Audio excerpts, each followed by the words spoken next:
Hey everybody, happy Sunday! How's it going? So good to see you guys. Super, thank you so much for the sub during the starting soon screen. I appreciate you. Welcome to the crew. Thank you so much for using your Twitch Prime on the channel. Enjoy your ad-free viewing, your sub badge, your emotes. We do also have a sub-only Discord. If you or anybody else who has recently subbed wants to join the Discord, please just let one of the mods know and we'll get you set up. But otherwise, how's it going, guys? How's your weekend? I hope everyone's had a good one. Hello, TS. Hello, Kirky. Hello, Super.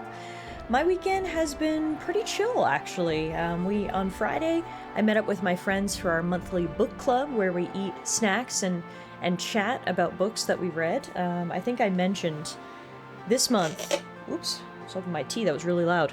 This month, we read a very scary book. The fun thing about joining a book club a couple of months ago is that it has really broadened my horizons. I historically exclusively read fantasy books.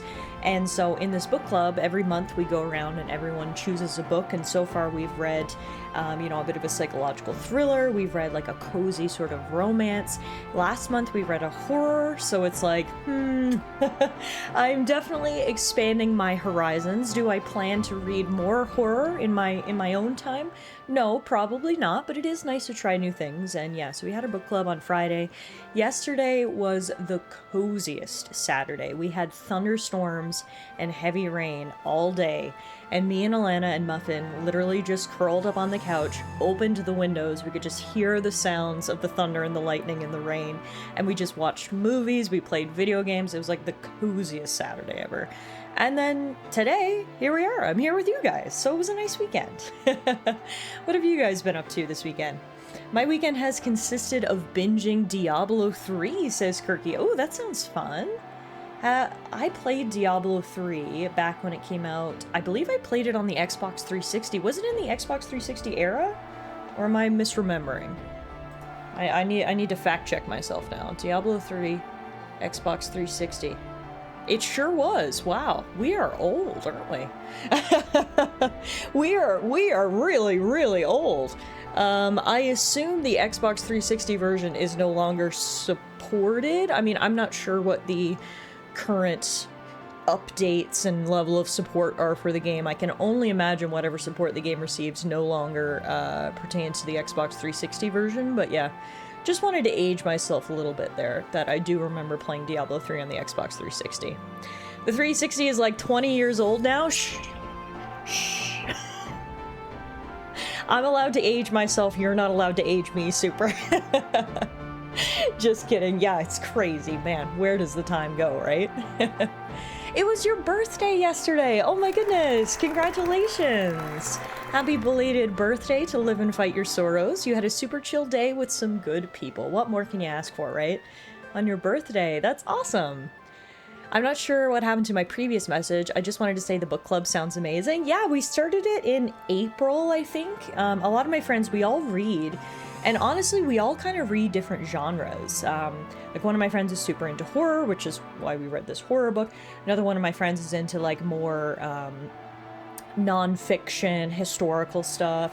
I'm really into fantasy, so we thought it would be a great idea to each month, everybody pick a book and we read, and it's a great excuse to just have a monthly hangout as well. And yes, we talk about the book, but I would say that's, probably a smaller portion of the things that we talk about during our hangouts. So it's been a lot of fun. For those of you guys who are looking to expand your horizons when it comes to reading, book club is a great way to do it. Because like I said, I would never on my own ever pick up a horror book, but I did it and I kind of enjoyed it. Again, will I pick up another one on my own in the future? Maybe not, but I'm glad I at least dipped my toes into the water and had a bit of fun there.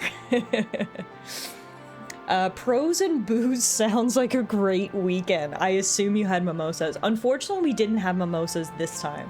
Last book club, we did have mimosas because we had it on a Saturday afternoon. This time we had it on a Friday night, so we were kind of out of mimosa time frame, but normally there are mimosas involved, so you are right in that regard, TS.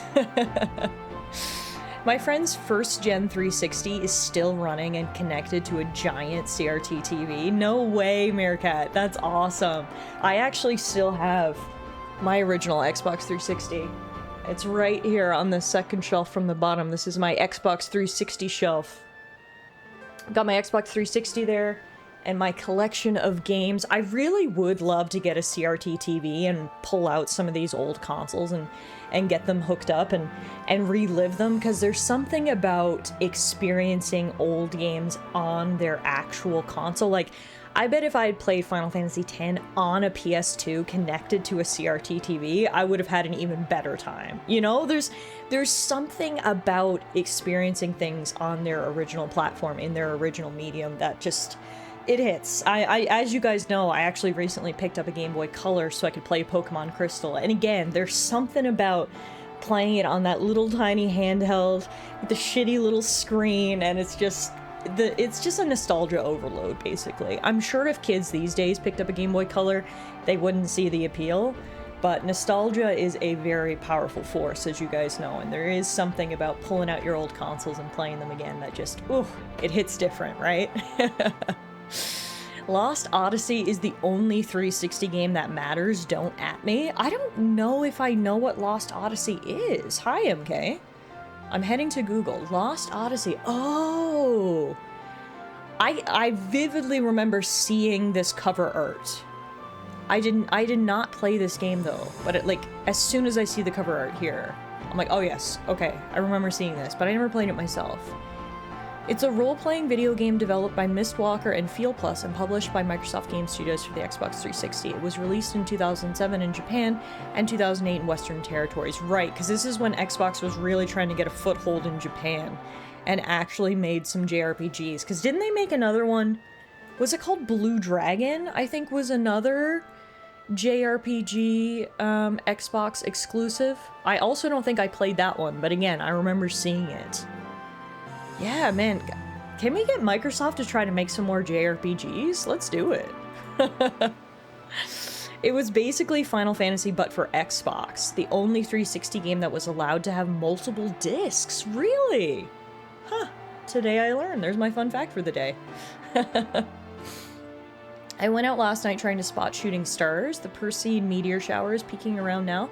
I saw a couple, so it wasn't all wasted effort. Oh, nice! Is there anything cooler than seeing a shooting star? Especially when you can see multiple? A full meteor shower? I don't know that I've ever seen a meteor shower. I've seen shooting stars. You know, you're looking up the sky and you see one here, you see one there. But I've never seen them in, like, a group. And I can only imagine a full meteor shower would be incredible to experience. Blue is my first Pokemon game, so it'll always have a special place for me, but Gold is probably my favorite. I'm right there with you, Super. Red was my first Pokemon game, so it will always hold a special place in my heart, but Crystal, Gen 2, was my favorite, so I am right there with you. Hey Reed, how are you? I hope everything's going good in Quebec. Can't wait to see you next weekend.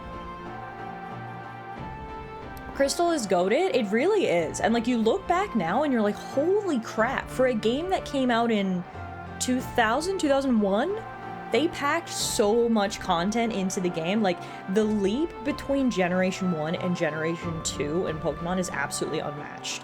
They gave us everything. There's 2 regions in 1 in Generation 2. So many new Pokemon, so many new mechanics, so many things to do. You could play as a boy and a girl. It had a day and night system. It was just like huge upgrades in every aspect. Absolutely love Generation 2, and in particular, absolutely love Crystal. Meteor shower is a bit of a misleading term. The peak rate of the Perseids is like 100 meteors an hour, so it's not like multiple shooting stars whizzing by simultaneously. Oh, okay, so that's only in like the movies when it's just like literally a sky full of shooting stars. Coming back home, I heard a fire alarm blaring somewhere, and as I got closer, I realized it was in my building. Thankfully, it seemed to be a false alarm, as me and my neighbors were let back in the minute I arrived. Oh, thank God. And thank God it wasn't coming specifically from your apartment. Can you imagine? The heart attack, you come home and your fire alarm is going off in your unit? Like, oh no. Oh no. Glad to hear everything's okay. But yeah, welcome back to Final Fantasy X, everybody. As you can see, I'm not sure if you guys recognize where we're at right now, but we are in Zanarkand. That's right. We are in the final leg of Yuna's journey. We have come full circle. The beginning of the game, we started in Zanarkand, and the end of the game, we're ending right back where we started. Additionally, we've come full circle as well with the opening scene of the game, which I thought was pretty cool. Turns out the narration from Tidus was actually him telling his story to his friends around the campfire here when they made it to Zanarkand. So it is a really cool full circle moment. And yeah, this is where we go to get the last Aeon, the final step in Yuna's pilgrimage to defeat Sin. We're almost there. Unfortunately, Tidus and Riku and us, we have not thought of a plan on how we can keep Yuna safe whilst also allowing her to complete her journey. We had a few cutscenes with Tidus and Riku being like, we're running out of time, do you have a plan? Do you have a plan? And nobody has a plan. So we're just marching forward, we're running out of time, but we're hoping desperately we can find some way to save Yuna such that she does not have to sacrifice herself to complete her journey and defeat Sin. But yeah, that's where we are. As you can see, Zanarkand is now in ruins. It is not the Zanarkand that Tidus knows and that Tidus grew up in. We did learn, I'm not sure if that was last stream or the stream before, that Zanarkand is not actually real. Tidus comes from a memory of Zanarkand. Something that no longer exists, something that was created by the faith. So that's a whole nother wrinkle that we still have to explore. But for right now, we've decided we're just going to keep pressing forward. That's obviously what Yuna wants to do, and as her guardians, who are we to stop her? So we're just going to support her, and we're going to head on into the ruins. This has got to be a surreal moment for Tidus, coming back to his hometown and seeing it like this. Pretty crazy. The music is also beautiful. You're so right. Hi, Mr. Enforcer. And then we find a dark flan. Right, I hated these things. I'm gonna stop talking for a minute so we can enjoy some of this music.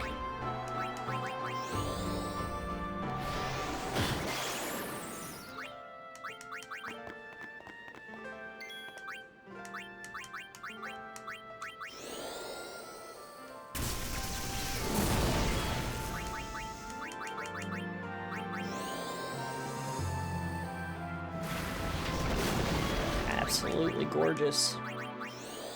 Wow. Talking about gorgeous, not only is the music gorgeous, but look at that night sky. Whew. Talking about meteor showers. That is beautiful.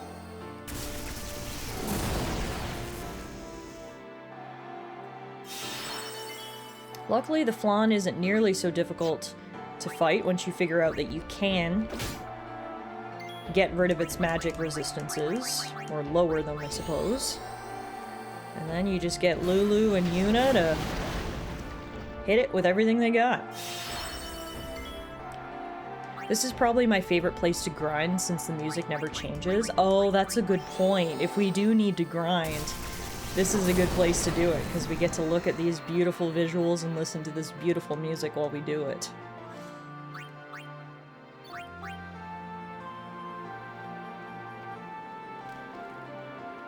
Somehow, treasure chests have lasted in the ruins of Zanarkand for over 1,000 years. Apparently no one has ever looted them before? Like, we know there's been at least 4 or 5 other summoner groups that have made it this far. Did they just leave that chest for us? Is some magical power refilling the chests? Do we have a guardian angel? A fairy godmother? Leaving loot for us along the way? I don't know. I like to think that's the case. You're right at the end of Final Fantasy 16 yourself. I've seen that you've been playing a lot of Final Fantasy 16 lately, MK. I hope you enjoy it. I really, really enjoyed Final Fantasy 16. I thought it was fantastic, personally. Definitely one of my all-time favorite Final Fantasies, and one of the biggest parts of that was the boss battles. They were so epic in scale. Every single boss battle, it felt like, in Final Fantasy 16 just made my jaw drop. The chests are generated via the faith. Oh, maybe that's it. Got a lurk. Love you all. Love you too, Kirky. Enjoy your afternoon. This guy is hitting hard. Holy moly. Let's bring in Waka, and we'll get Yuna back on her feet. I love the story. I wish there were more RPG elements, but gameplay is otherwise very solid, just more action-adventure game. I totally agree with you there. I definitely would like some more traditional RPG elements, because it is more of an action-adventure game rather than an RPG. Totally agree with you. But, thankfully, the action-adventure elements are well done. So I did enjoy it in that way. I liked the setting as well. I need to go back and replay it at some point, because I never did play the DLCs. So I definitely need a replay of Final Fantasy 16 at some point. Or there's just some dude that comes through and replaces the chests every so often. Yeah, our loot goblin mother. That's who it is. Wow, this is gonna be a great place to battle. You get to listen to this awesome music.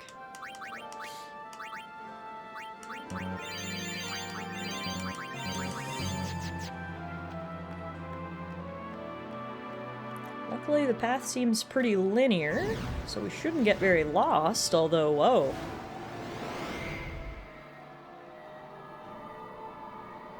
What is that about?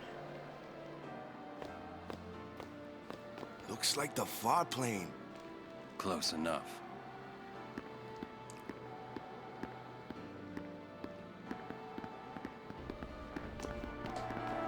Yeah, it looks like this place is positively infused with magic. I feel like perhaps the veil between worlds is a little weak here. As Waka said, it does kind of seem a bit like the far plane. Very, very cool place, that's for sure. But absolutely infested with monsters, which normally I would say is a bad thing, but I suppose it's a good thing in this instance, because it does give us the opportunity to grind a little bit. We do know who is waiting for us up ahead. That was spoiled, if you will. Lady Yunalesca, Yuna's namesake, one of the ancient summoners who was actually successful in taking down Sin. She is still alive. And she is waiting for us at the final temple. She is the final hurdle we must overcome on our journey. And I can only imagine that's not going to be an easy boss fight, so... we probably need every bit of experience we can get as we head towards that building over there. I'm wondering, is that building the Blitzball Arena? I'm not sure. It could just be any other big building. But I just feel like the Blitzball Arena was the only place that we really encountered in Zanarkand during Tidus's time at the beginning of the game, and it would kind of be poetic if we came full circle and ended back up in that arena. I'm sure she's gonna be a perfectly nice lady. I mean, she'll probably be nice, but she'll probably also be extremely powerful, is my thought. Big spoiler, the final fight of this game is just a game of Blitzball. Honestly, that would be the hardest final boss. Because God knows I have had no success with Blitzball.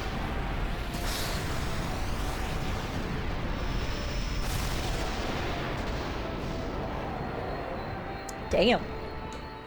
Don't mess with Bahamut. But Blitzball, brudda! Hey, Outcast.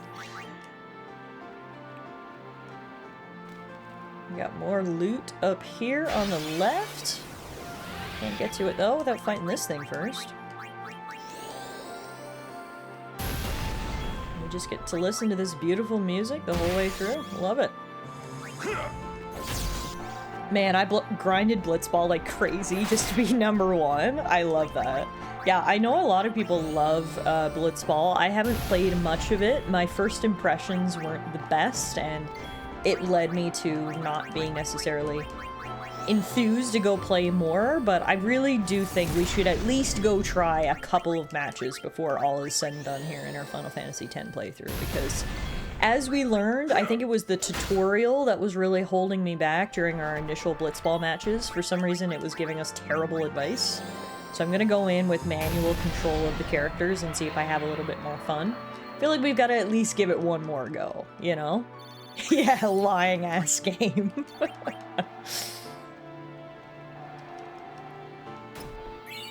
Spiritual Targe. What's that about? That should be equipment for Riku. just gives MP Stroll. I mean, I'm sure the Stroll abilities would come in handy in certain circumstances, but I've never been in a situation where I'm like, oh no, I don't have any magic or any items to heal. It would be nice if that stuff was recovering while I walk. Like, I've never encountered that situation, so... We're gonna leave that piece of equipment off, and instead, we're gonna find another one of these big guys.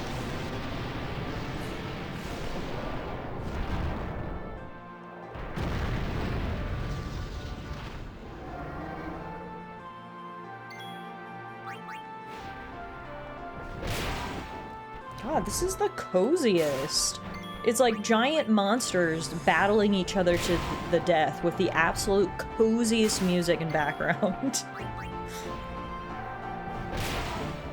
I love those.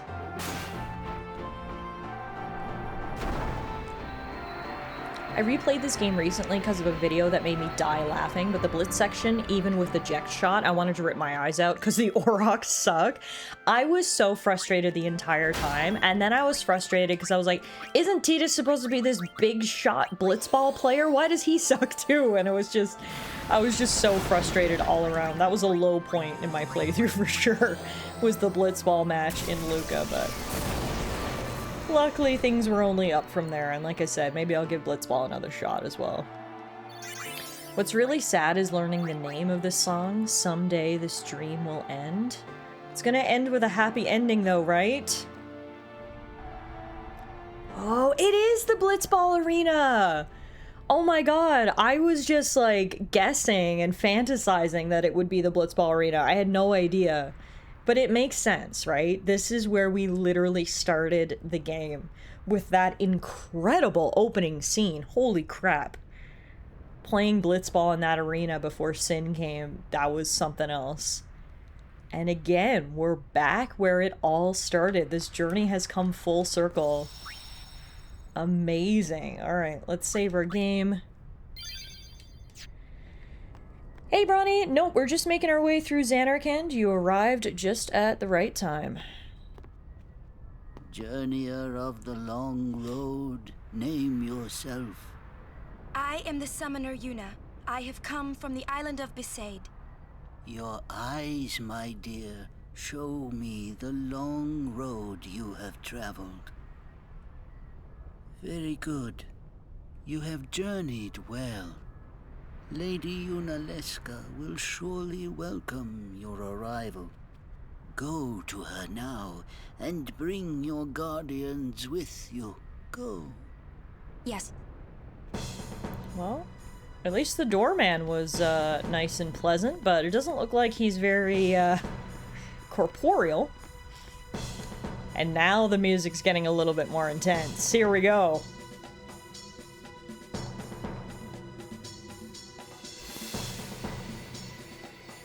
Might benefit the future of Spira, I will gladly give my life. Echoes of previous summoners? Honor for which a guardian might ask. Use my life, Lady Yoken, and rid Spira of sin. Interesting. What was that? Our predecessors. She said Lady Yoken, didn't she? Wait, she guarded High Summoner Yoken? What was that breast shot? Who is controlling the camera? Why did we get a booby shot there? People's thoughts remain here forever. This is supposed to be a serious moment, and we just got a screen full of boobs, which, I mean, let me clarify, not complaining. Just felt a little out of place. I don't know, but thank you to whoever it was. Hey, Tides of Mercy. Not sure if you noticed or not, but the party and the Aeons don't even celebrate their victories here because of what is to come. Oh, I didn't even notice that. That's a nice touch. I love little details like that. That's incredible. It's on brand for Tidus's pilgrimage to take him to a footy stadium, jock that he is. I've always been the type of player that just takes what the game offers at face value and moves on, to be honest. That's why I love watching playthroughs so much. I get to appreciate everything way more. And I mean, to your credit, it's also hard to take in everything on a first playthrough. Lots of times you don't get the full story until the end of the game. So it's not until you replay it or watch it again that you're like, oh, I see now how everything was connected from the beginning. So it is cool to watch other people's playthroughs because obviously everyone plays games differently. You might see things that you didn't do in your own playthrough, which is really fun. And one of the reasons why I love streaming, people get to experience some of their favorite games again through a different lens. And then, yeah, sometimes it just helps you with your own comprehension of the story too, and picking up on things you didn't notice your first playthrough. I'm surprised the Blitzball Arena isn't sponsored by Mountain Dew Bahamut Blast. It should be. Oh my god, that's incredible. Can we get a Mountain Dew collab, please? I know we're 25 years too late for a Mountain Dew Final Fantasy X collab, but Bahamut Blast? That's incredible. Oh no, do we have to fight a zombie Blitzball team? Can you imagine if that was actually the final boss? I know MK joked earlier, but now that we're here in a Blitzball arena, it kind of even makes sense. One final Blitzball battle to rule them all. Oh yeah, my headcanon for Tidus sucking is because all his motivation for Blitz died after Sin wrecked that island and Yuna dancing. I like that, Outcast. That's good headcanon. I like that. The game just wanted to make sure you're paying attention. That's why Lulu got a boob shot. Fair enough. I'm surprised no one's commented on the ridiculous number of ass shots in this game. There's been a couple of weird ones. I remember there was one with Riku in particular, and I was like, this girl is 15. Please pan the camera. Not interested. I don't know how streamers do it and pay attention to chat. Major props. I do my best. I would be lying if I said I fully take in everything that's happening on screen and in my chat, but I do my very best to multitask. I've probably watched over 100 people play this game and I learn something new almost every single time. I love it so much. I love that, Super. That's fantastic. Alright, let's head through this Blitzball arena. Honestly, after 1,000 years, the fact that it's standing at all is kind of impressive. This thing was built with structural integrity 1,000 years ago. And now we are fighting fallen monks. That's so cool.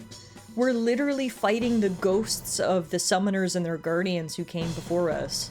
Now they are zombies, so they're vulnerable to healing magic and items, which means if I use Curiga on Fallen Monk A, what happens? Overkill! Nice!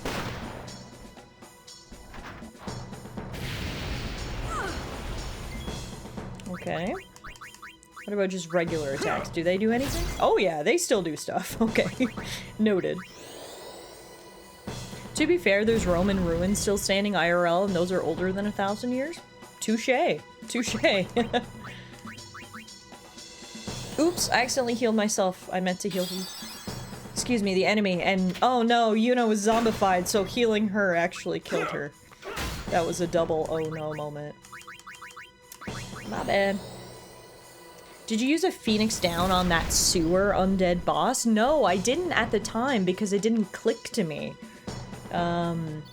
That healing undead is usually an effective way of killing them, so I missed out, but in our last boss battle, it did click that, oh, my party members are being zombified, so healing them hurts them, and now it seems that that knowledge is going to come in handy, because there's lots of zombie enemies here. Before we go any further, though, we're going to raise Yuna's max HP by 200. We're going to raise Lulu's... Wait, where's Lulu currently? Oh, she's right here. Move here, raise Lulu's magic by 4, nice. Orin is going here, and he is going to raise his max HP by 200. Nothing for Kamari, sorry kitty. I'll get you into a battle soon.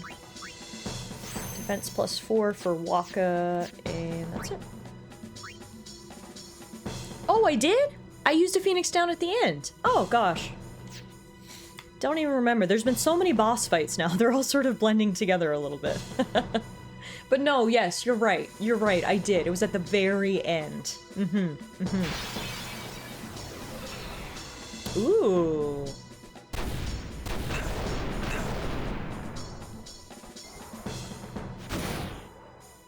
Old-fashioned robots. They're not like the Albed Machina we come across these days. Back in the day, they were more made of stone.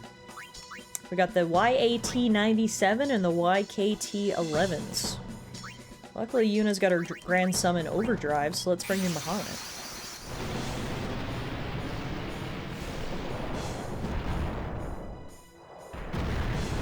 They're old, but they're still kicking our asses. Oh, absolutely. I'm not using old in a derogatory manner at all. More so in a, I can't believe you're 1,000 years old and still kicking my ass manner.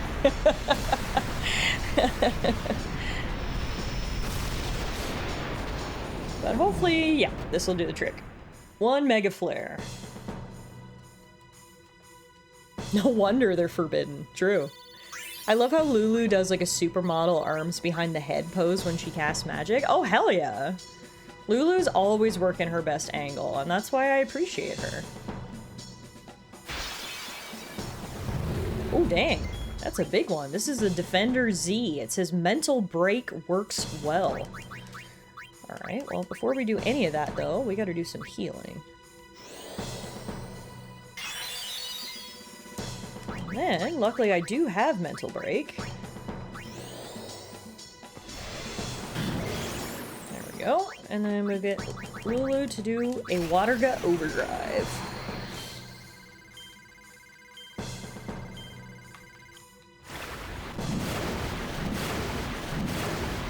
I know this music is very different from the music outside the ruins, but I still like it. It's like different, but also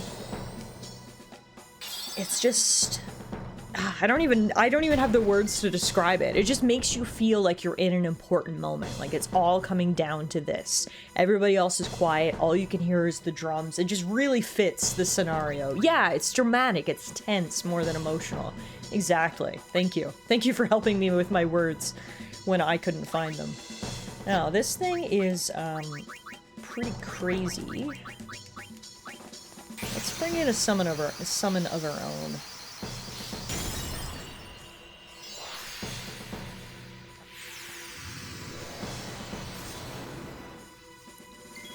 Alrighty.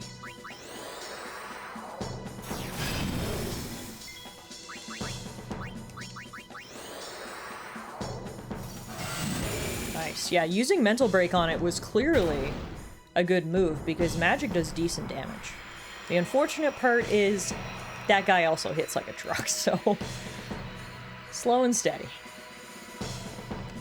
I don't think I can stay for the entire stream today, and if I miss the second best scene in the game, I swear to God.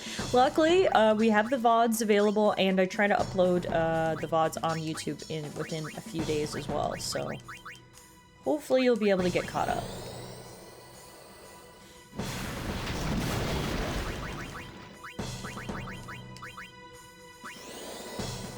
Did Orange just walk over to just collapse? Yeah, he wanted it to be super dramatic.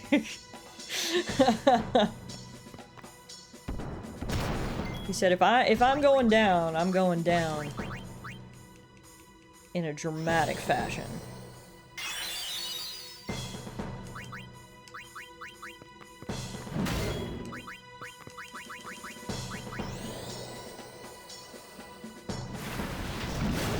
Okay, how much HP do you have left? Nice, less than half. Let's bring in another summon. Let's bring back in Bahamut.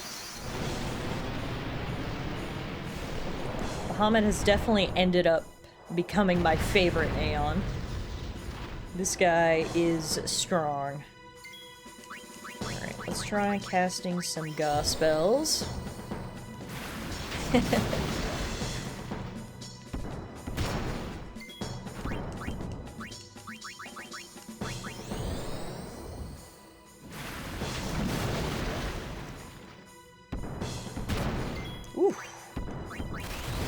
Bahamut survives with 92 HP and a dream that is titled Mega Flare.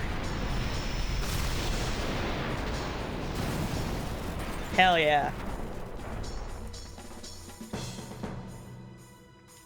That was a difficult fight, can't deny.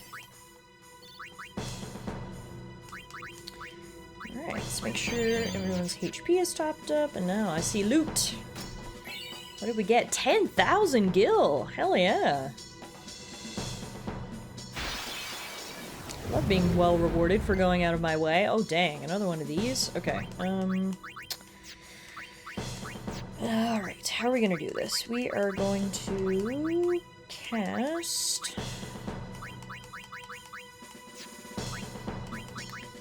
I'm gonna bring in Titus. And he's gonna cast Hastiga to speed up the entire party.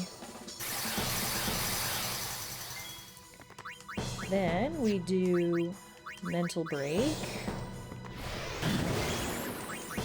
Then we hit him with the big black magic.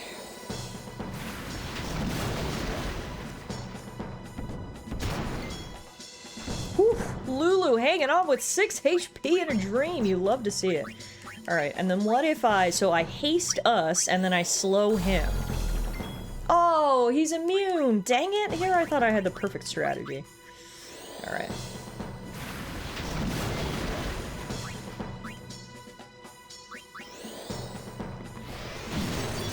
Dang, he's immune to a lot of things. Okay, let's get Yuna back in here to help out our girl.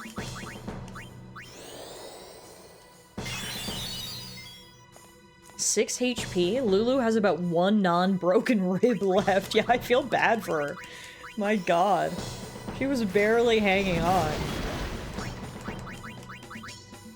Here, I'm also going to use Guard, because Orin can handle one of his hits. The rolls are a little more squishy. Alright, where is he at? 2,800.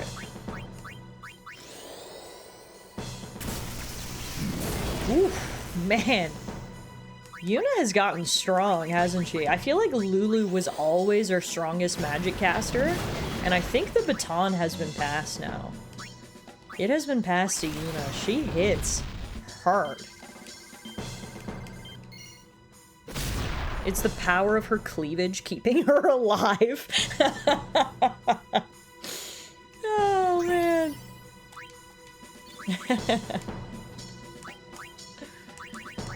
Alright.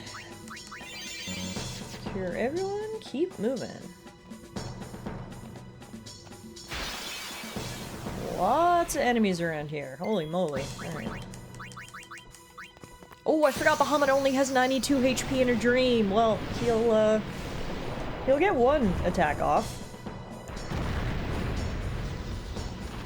Speaking of Lulu, we often mention her sizable assets and belts on her dress, but she's also made sure she's wearing sexy stockings, it seems. She's just perfect, okay?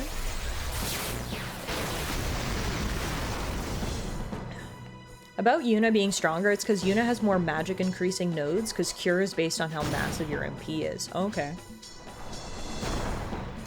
Well, Bahamut could only survive 1 hit, or couldn't even survive 1 hit, I should say, but he did do some nice damage right across the enemy party there, so I'm not sad about it, and in fact, I think Orin can finish this right now. Yeah. No time to waste. Let's go. Hell yeah! I like when the characters have a voice line during battle. Always adds a little extra flair. Alright, save point. Nice. I mean, she knows she's a hottie and she shows it off. I can respect it. Exactly. We're not hating, we're appreciating. Alright. Alright, I feel like I should bring in some of the other party members. They haven't had much screen time so far today, and we do need to spread out the experience. So let's bring in Kimari and Waka. Out of range? Oh, because they're technically in the back line. I didn't even notice that.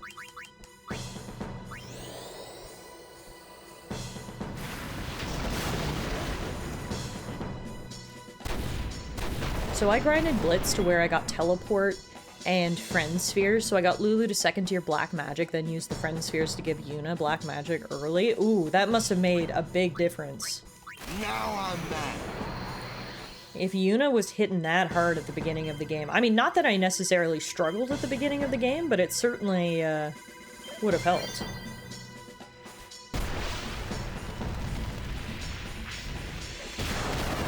Heck yeah, good job, Waka. Our characters have really come along. You know, there was a time when I was like, Waka is terrible. But we're all coming into our own now. I'm honestly really proud of our team. We've come so far.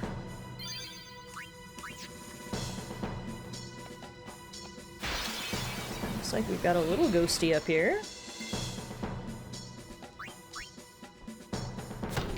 Question is, are they a friendly ghosty or a not so friendly ghosty?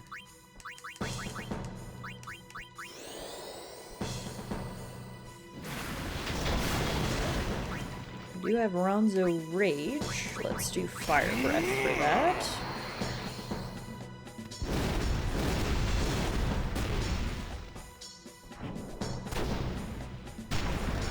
Ah! Down goes Kamari.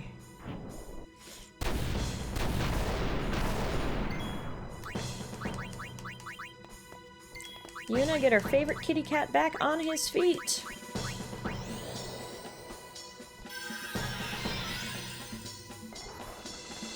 Nice. Oh, I love Lulu. I just love... She makes it look so smooth, too. The way she just, like, casually dodges. Just slides out of the way. Like, come on. You didn't have to be so slick with it, Lulu.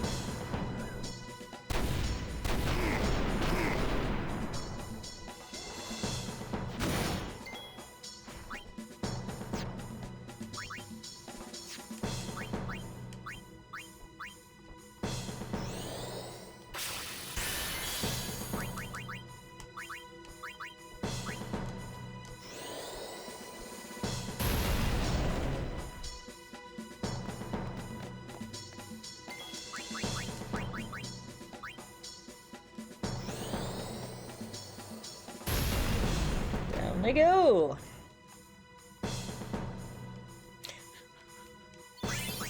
Can't even read that one out loud, Tias. That stays in the Twitch chat forever. No!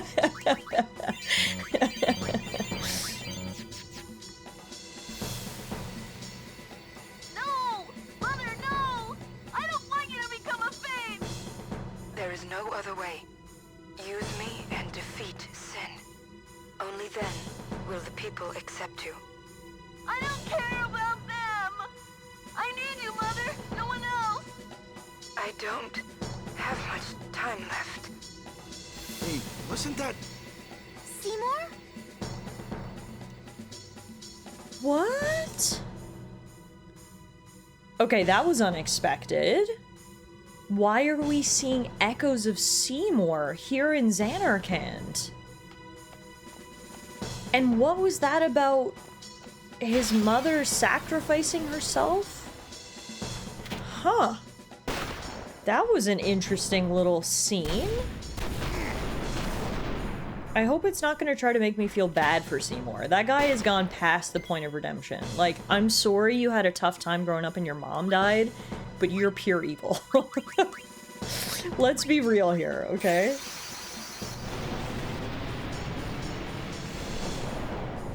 I feel like saying Seymour butts to break some of the tension. I like that. I like that. Hi YouTube, come listen to our unhinged ramblings at twitch.tv/Tallara. Like, comment, subscribe. Thank you for the 100 biddies, TS. And that's right, if you want the full story of the madness that's going down in the chat, you gotta come watch live.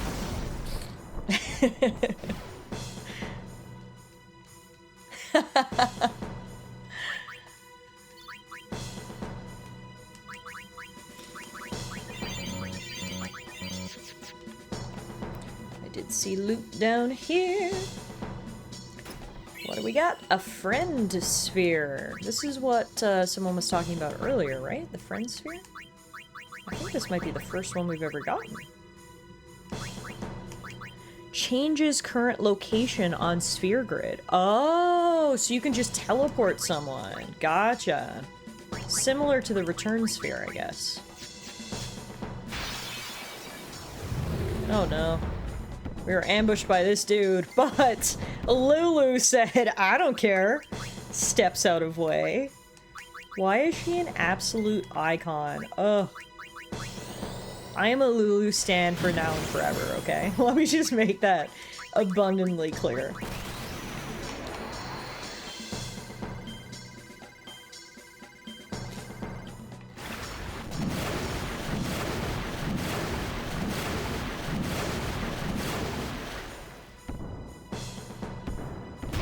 Oof. Already got punched in the face, so we take him out. Let's instead put in Titus to speed up this party.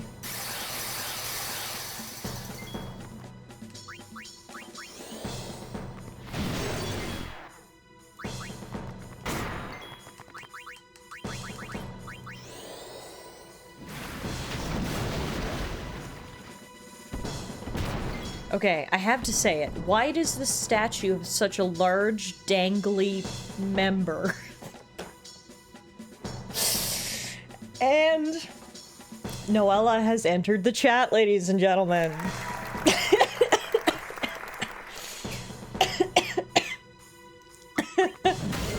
Oh man, oh man, oh man, oh man.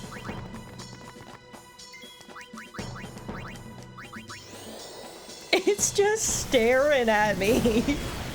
It's some interesting design, that's for sure. He just has a massive rock. Oh my god. I didn't even register the username. I was like, oh, that sounds like a Noella kind of comment.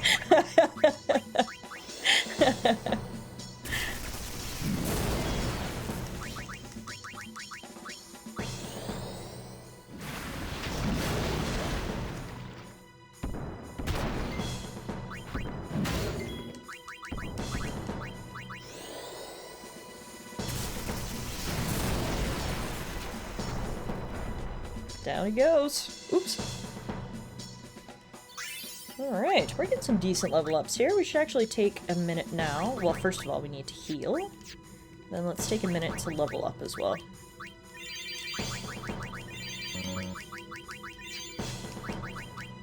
Alrighty, Yuna. Yuna gets magic defense +4 and evasion +4. Titus gets nothing. None for you, Glen Coco. None for Gretchen Wieners, I should say. None for Riku. We got Kamari, who gets max MP +20, agility +3, and strength +2. Warren gets strength +2. Lulu gets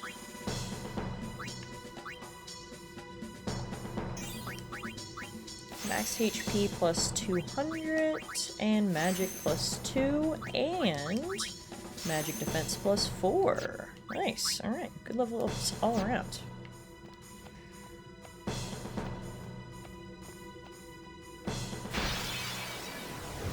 Oh my god, how many of these things are we fighting today? Jeez Louise, alright.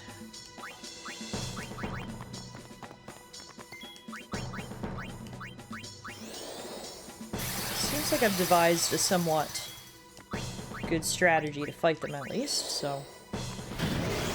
we do this, we do the mental break, and then we start casting the spells.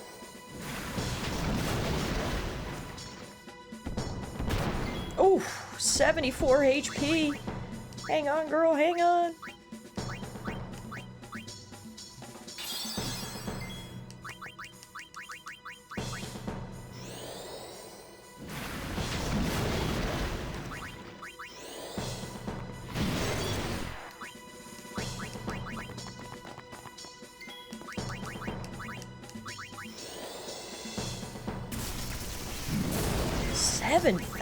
Damage. Holy moly. Yuna, girl. You have come a long way. That's for sure. Alright, let's get someone else in here so we can spread the experience around.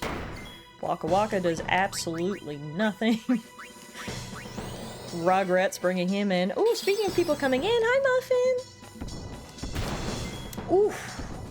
hitting Yuna for 5,000 damage? Dude.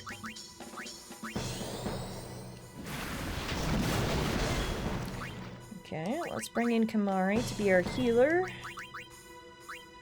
And Phoenix down. I have 63 Phoenix downs. That's good. They were getting low there for a minute, but our shopping spree on our last stream really restored our stock. I swear Yuna did like 700 damage just a couple streams ago. I know. Her growth has been like exponential. It's crazy how powerful she's become. I'm gonna save her overdrive though, because this guy's almost dead. Kamari might be able to do it. Not quite. The honor is yours, Lulu. There you go.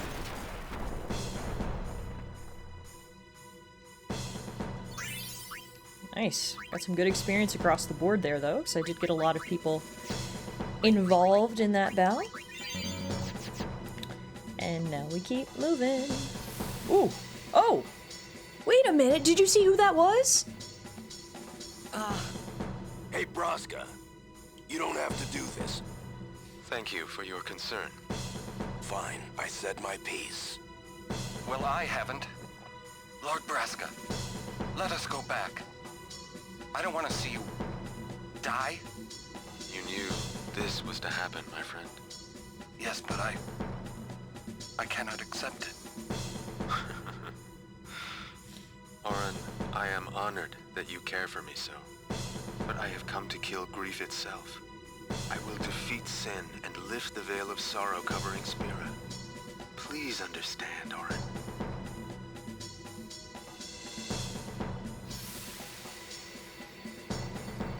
And that's why Orin mentioned to Titus earlier that he understands how he feels, because once upon a time he was just like Titus, desperately searching for a way to save his summoner.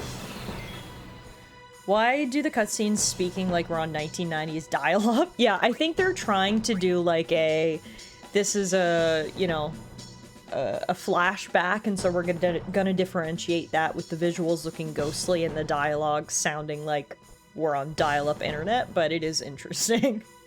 It is an interesting choice, I'll give you that. Alright, let's blast these guys out of here with a little Grand Flare. Like, how do you know it's in the past? We make the audio quality terrible. It is cool that we're getting all these glimpses into the various different summoners and their journeys. This is very cool.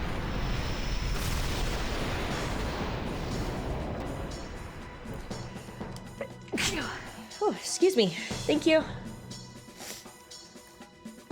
Holograms, but played through a VHS player hooked to an early 2000s school video projector.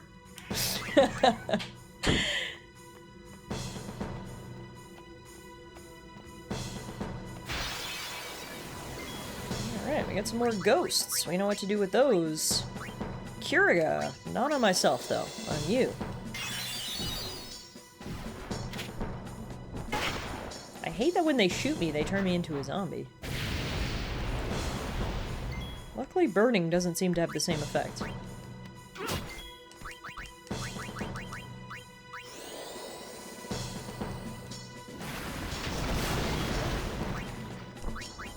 Riku hasn't had much screen time today. Let's get her in and mug the zombies. We stole 2 candles of life from him. I don't know what that does, but I'm sure we'll find out at some point.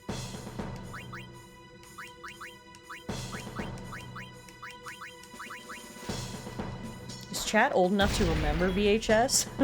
I can't speak for everyone, but I sure can. I had a VHS player until pretty late. We didn't get a DVD player until like 2006, I want to say. I feel like at least the first 10 years of my life, I only watched movies on VHS. I had the first couple of Harry Potter movies on VHS. I remember I had the SpongeBob SquarePants movie on VHS because it was a yellow VHS tape, which I thought was super cool. You had the tellies with the built-in VHS players? Oh, nice. Nice, the combo. This is cool. Look at us just steps behind Braska and the rest of them. We stop and we get our Lux Sphere. And we catch them at the top. Are the trials ahead? Probably. Here too, huh? Give me a break. I was expecting, you know, parades and fireworks. You can ask for them after I defeat Sin.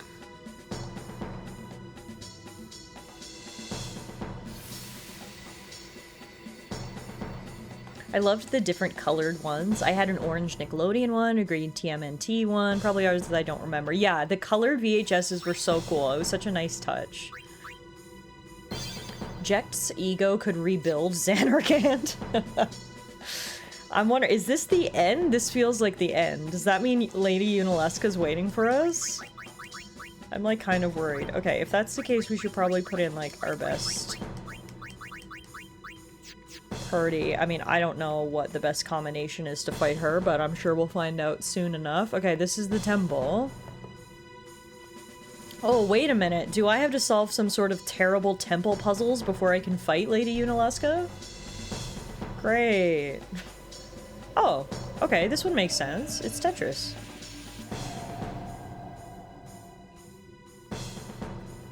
So how do I make them different colors? Orange? Orange, orange, orange.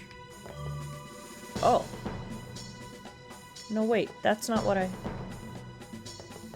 Huh?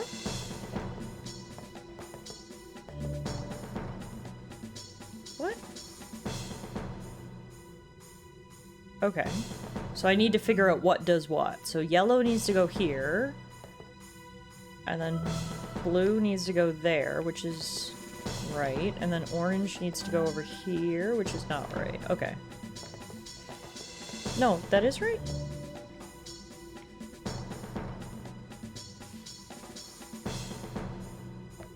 I think this is just trial and error. Okay, there's the orange. And then this is that orange. And then there was the green. Yeah, it's a memory game, I think. And then it's the blue. And then it's the yellow? Okay, this was the easiest puzzle so far. This one actually made sense.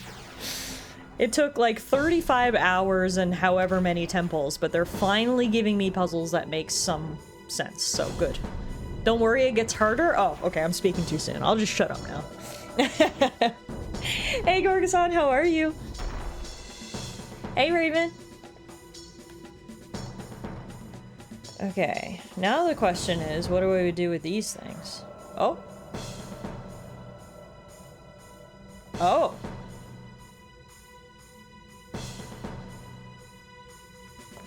Okay, what? Okay, so that's now giving me another puzzle I need to solve?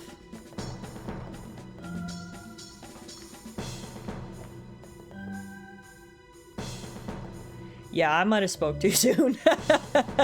I think I spoke way too soon. Oh dear, okay. Now this is a giant room, so I can only assume that these directions only pertain to one part of the floor? Tiff's one weakness, temples. I'll admit it. Okay.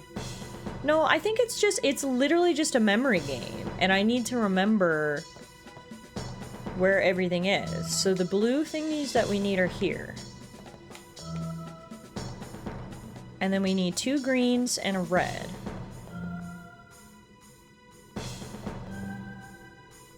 There's half... That was not the green that we needed? Pro tip, you can interact with the screen to light up all the shapes. Oh, okay, let's go try that.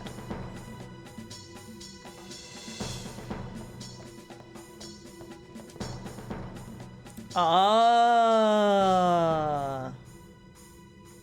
Well, that makes my life infinitely easier. So it's 1, 2, 3, 4, 5, 6. Okay. Now it's not trial and error. Now it's literally just memory game.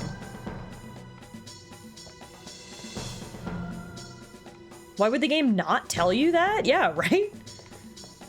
It seems like very good instructions to pass along.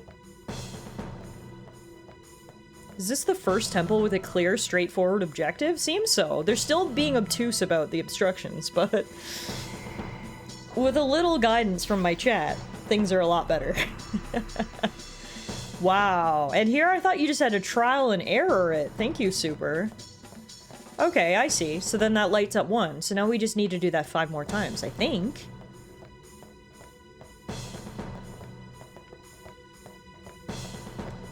You see a sphere-shaped recess. That's fine. Can we push it? No. Oh, wait a minute. Can I push these? Was I supposed to get a sphere from back here? A Besaid sphere is inserted here. A Kilika sphere is inserted here. Removed the Kilika sphere, which cut the power in the room? Oh, maybe I wasn't supposed to do this. Let's see.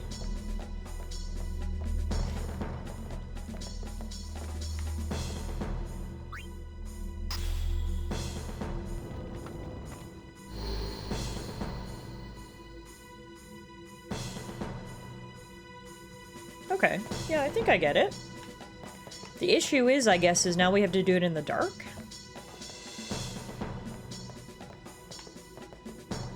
Wait, no, the screen's not gonna work unless I get the other sphere back in there? But the sphere's gone. It ate it. Shit.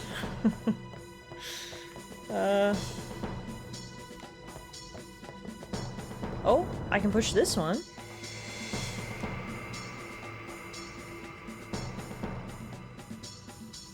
Okay, that worked for whatever reason that I don't quite understand.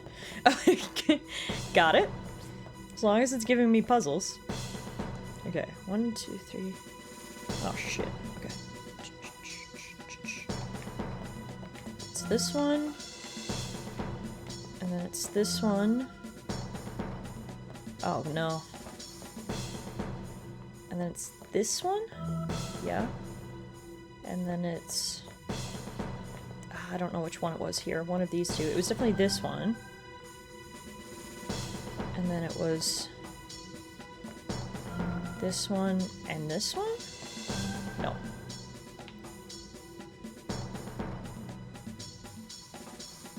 Okay, it's this one for sure. And then it must be this one? No. It's really testing my memory here.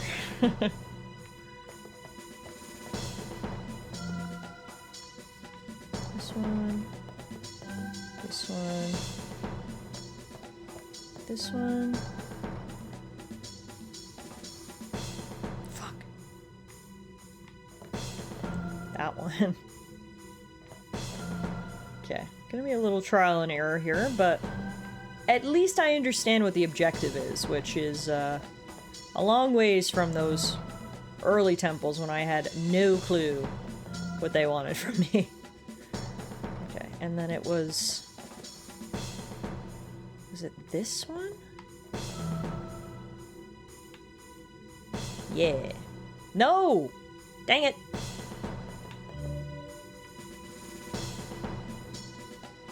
You can faintly see what shapes the buttons highlight now that the... oh, you can! Now that the lights are out, you can very faintly see. That might help me. Okay, so there, there, there. And it was here, here, and here? Oh no, I'm missing one. Oh, dang it. Okay. Yeah, we're missing one more red 3 square. Is it this one?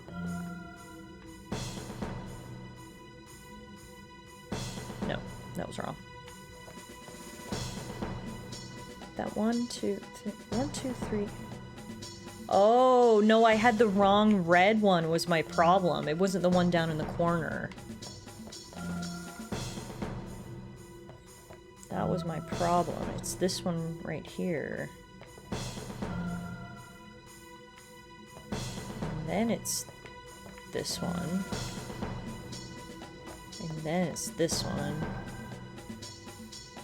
You can check the screen multiple times if you want. Oh, can I use it, like, in the middle of the puzzle? Oh, brilliant. Okay. Okay. There we go. I remember being on this one for so long on the PS2 with my parents very patiently waiting for me to figure out and save so they could have the TV. Kids today will never understand. Okay. Okay, so that one's done. And now this one's blinking. No, I thought that meant it wanted me to take it up. And don't know? Turkey's in on the bed. Our pet turkey. So yeah, have fun.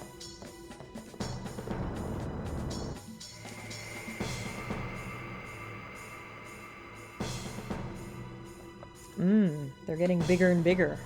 But now that I know that you can check on each one halfway through, that should make our life easier. The pet turkeys on the bed sounds like code for something. It's code for our cat is on the bed. Hey, Rector. Okay, I think I messed up because I think did I turn on 2 at once? No, it just ejected the other one. You can only have 1 on at once. Okay. Rector, Bronny, and TS all said hi. She said, hi, Rector, Bronny, and TS.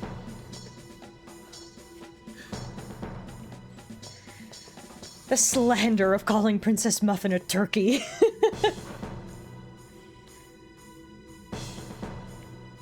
Okay, yeah, there's a lot. I'm just gonna do like 2 or 3 at a time and then check and then go from there. Okay. It's 1, 2. 2 at the very bottom and the 1 in the bottom corner. Okay.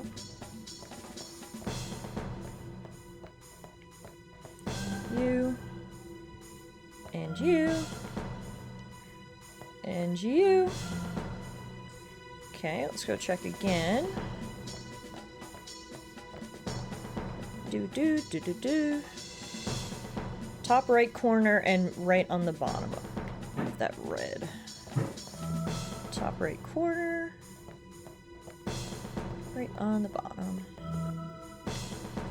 How many more? Is that it? No, that's it. Nice.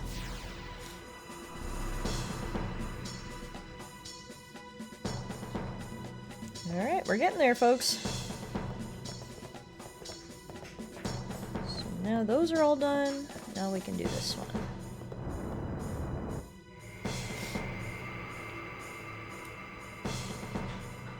Alrighty.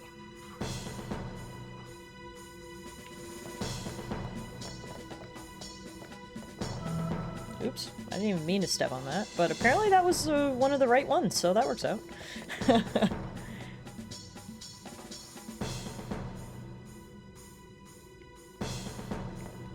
It's this one. It's this one. Nothing like the ancient mystical puzzle known as Tetris. I can't believe that the final temple is the first one that doesn't frustrate us to hell and back, right? I know. There's that one, the 2 on the bottom, and the 1 there. Okay. This one. Then this one. And this one. What's left?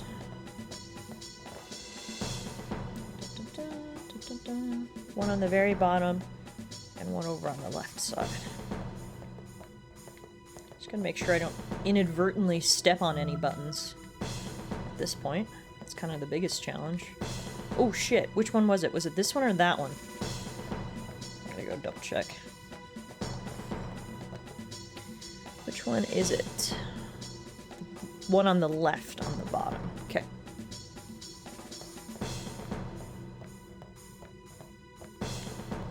This one. Woo! We're not through it yet. There's still time for Tiff to lose hope. We still got one more. This could be the puzzle that ends the stream.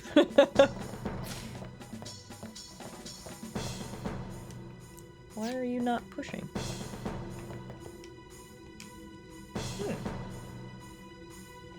Hang on now. This one doesn't push in. Maybe this is the curveball the game's gonna throw at us. Do I now have to take out this sphere? Ah, yes, okay.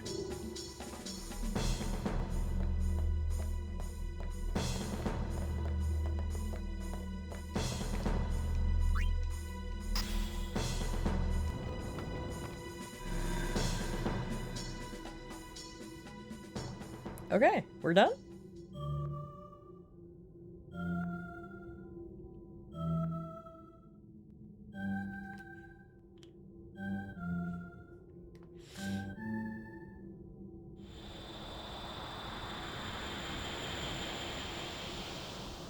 Whoa. Okay, right away I noticed that they've given me a save sphere, so we're going to take full advantage of that. And now what do we do? Ooh! That sounds like battle music if I've ever heard it.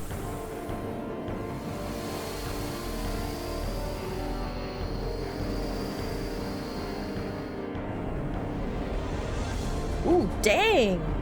What is this?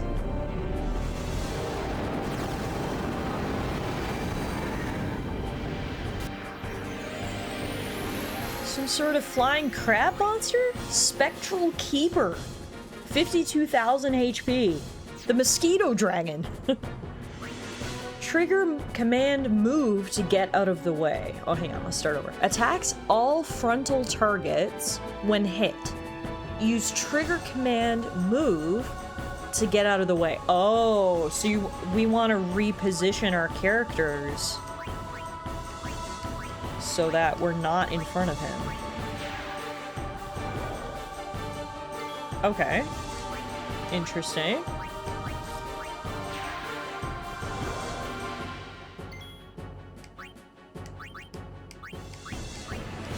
Wait, why? Oh.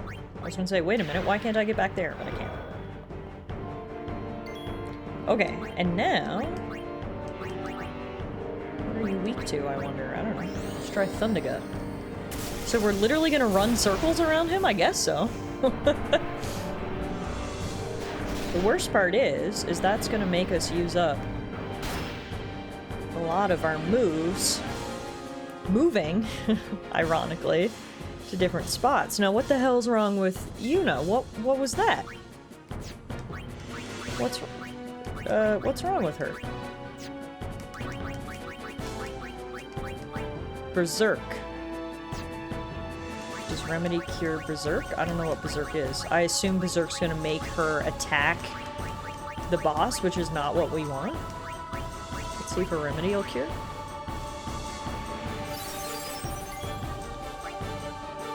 Looks like it worked. The dramatic zoom is so annoying. It was so dramatic, dude.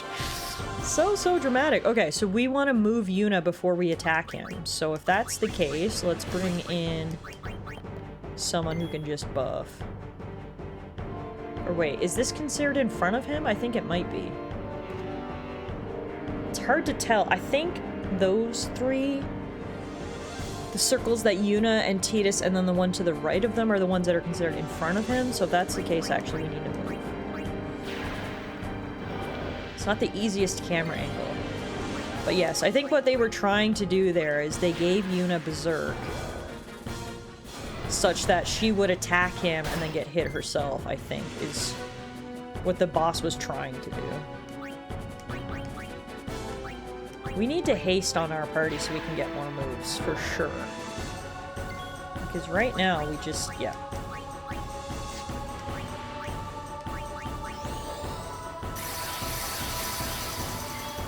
Okay, and now Yuna's safe, so... Oh, but I think if I Thundergut, he'll hit Tidus? I'm not 100% sure. Let's see. Is he gonna hit Tidus now? Yes, with a dramatic zoom angle. Okay. Okay. Yeah, so the three that are in front of him is the one that's directly in front of them, and then the one to the left and the one to the right. and then the other 3 are the safe ones. So right now, Yuna is not safe. Orin is, and, well, Tidus is dead. So what I'm gonna do is we're gonna move Yuna over here. And then we're going to... You can attack, that's fine. And then Yuna is going to bring Tidus back to life. Okay, I think I get it. The annoying part is that berserk tail, but it doesn't look like it's a 100% chance to berserk every time, which is good.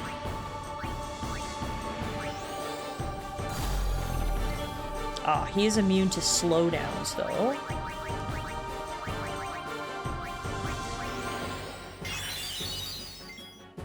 What happens if I bring in a summon in this environment? What does that do? What does that look like? So he attacks whatever circle his arms are touching and the one in between. Yes, I believe so. It looks like when I bring a summon in, though, that whole circle thing is sort of thrown out the window. Yeah, now it's just kind of a regular battle.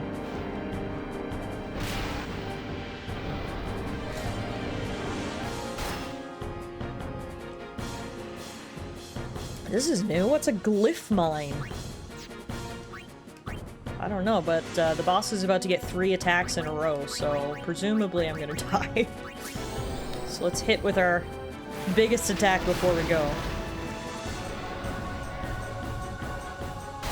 Ooh, miss! Yes! Maybe we'll survive after all.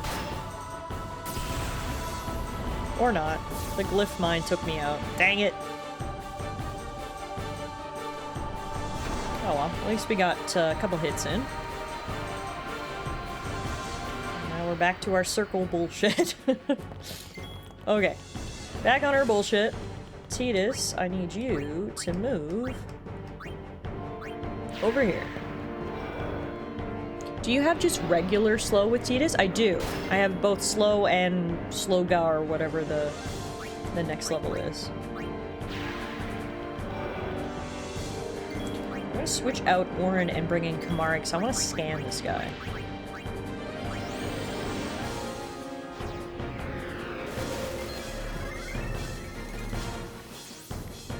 Spectral Keeper attacks all frontal targets when hit. It will plant a glyph mine upon a circle, causing instant KO when detonated. Use the trigger command to move to transfer to another circle. Okay. It's all strength that has no magic attack, so we should keep that in mind. So it can use that glyph mine attack upon us, which is good to know as well. It's immune to zombie, petrification, poison, power break, magic break, armor break, confusion, berserk, threaten, sleep, darkness, slow, eject, doom. So it's immune to friggin' everything. Okay. This is just going to be a battle of attrition, I think.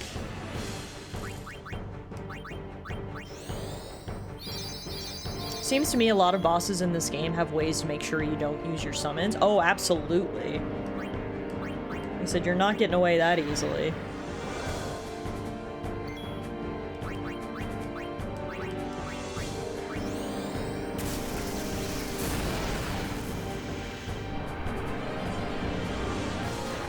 Okay, I think we've figured out the strat now, and this is when the glyph mine comes into play. So as you can see, the platform that Kamari is standing on, the glyph mine's gonna go off. The worst part is Kamari's not gonna get a turn before those detonate, so there's nothing we can do. I don't think he's just gonna die. Sorry, kitty.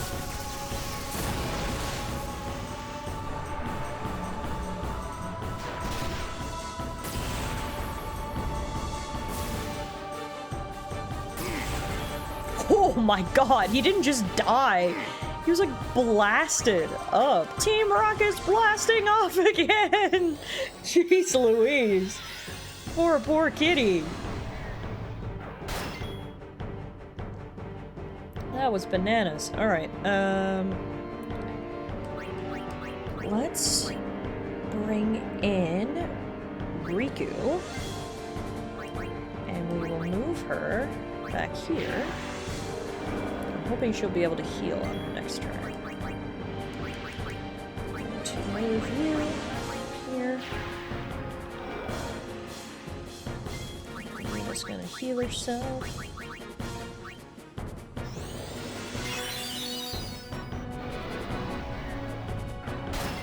God damn it, I had just moved over here! Yeah, keeping everyone safe means that this is a bit of a drawn-out battle, but you've got to do what you got to do. You've got to play it defensively. Make sure we're not getting hit as much as we can. Mari does have his overdrive. What do we want to do? Let's do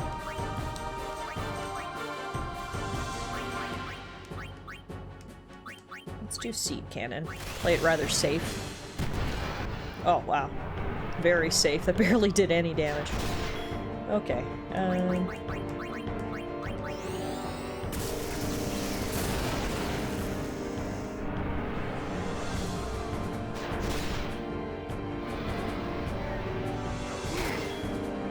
Luckily, Berserk Tail hasn't really worked in a while, which is good. What this crustacean chud doesn't know is that patience is your middle name.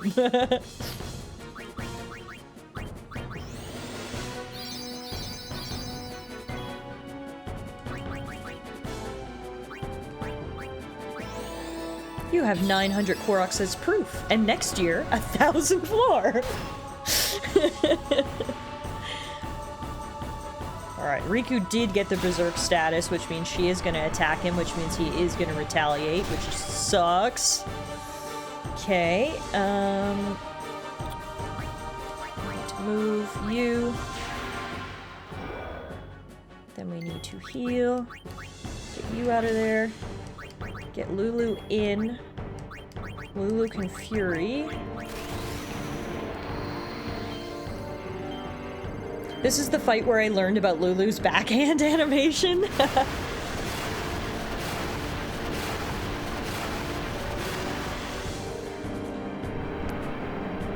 Riku's dead. You can't hurt her any more than she already has been hurt. Yuna's gonna get back on her feet. I'll just keep moving, slow and steady. Here come the glyph mines. Yuna's gonna move over here.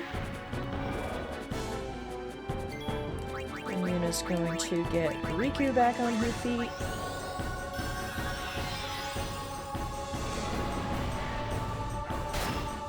Ah, dang it. Yuna has been berserked. And we get the slow dramatic zoom in, and then we get this bullshit. Oh, dang it. Things were going good until that happened. Alright. Oh, Lulu's still alive. I thought Lulu was dead, so that's one positive. I thought Lulu was dead.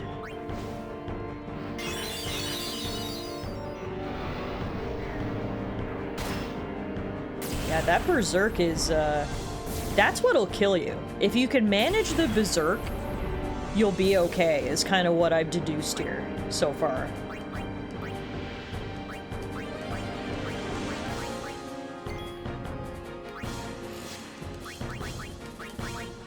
But when one of your party gets hit with the Berserk and then hits the boss, and then the boss counterattacks, that's when shit gets out of hand. Alright.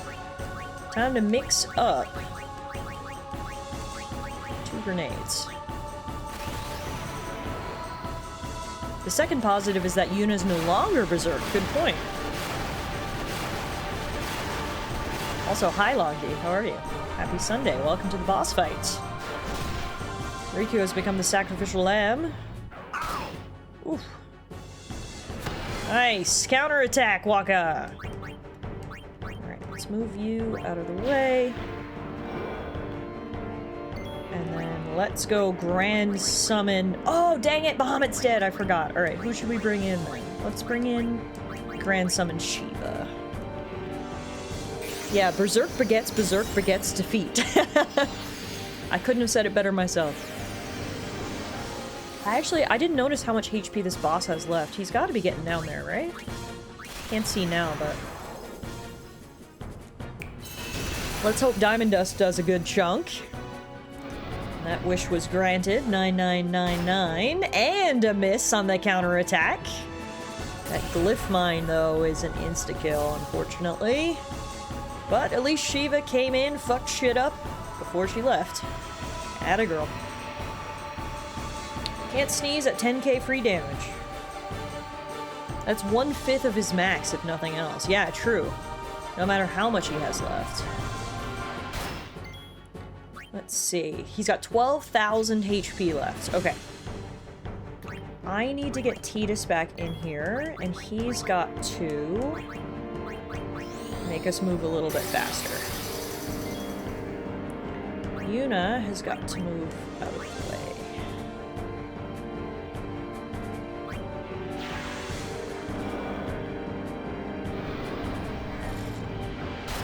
Ah, dang. Okay.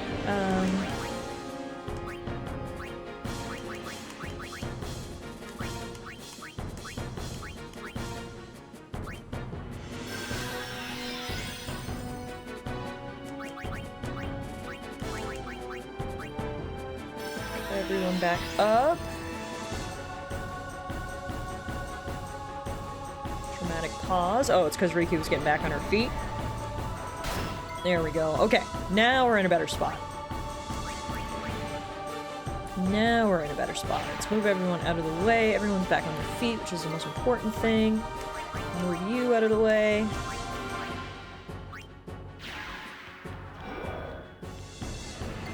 Okay. Now, we can attack. Hey Sonic, thank you for the follow. Welcome on in. And then we can heal. Okay, we're almost there. Dang it, we got the berserk. Dramatic zoom in on Riku. Luckily, she isn't moving next, so we have time to heal her.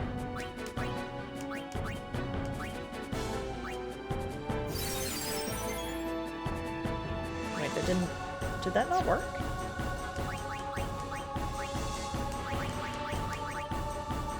No, it worked. Riku's just still down on one knee because she has low health. Okay, fair enough. I thought for a second it didn't work.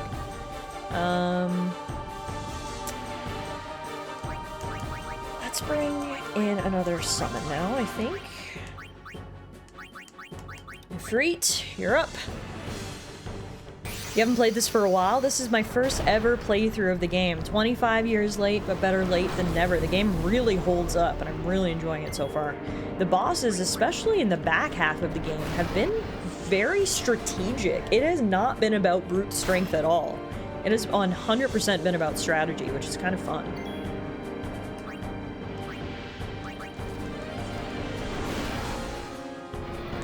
Ifrit's gonna die now, but again, at least he got a few hits in before he went. If it wasn't for that stupid glyph, we'd be alright, but... This thing doesn't have much HP left, so every little bit counts.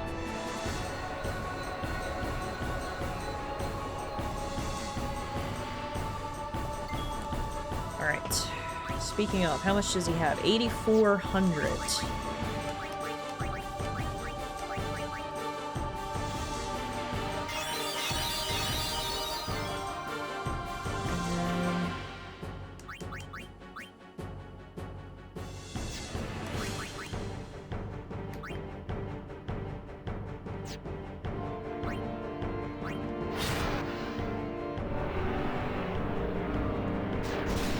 Oh, I didn't... When did he turn? I thought he was facing that way. Dang it. Okay, never mind. I thought I was in a safe spot there.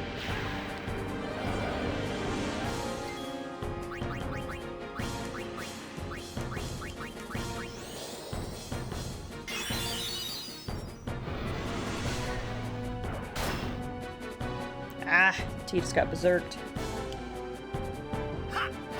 Titus is gonna do stupid things like that. And he's gonna die. Damn it! Okay. It's not over yet, folks. It's not over yet. We're gonna use life on Riku.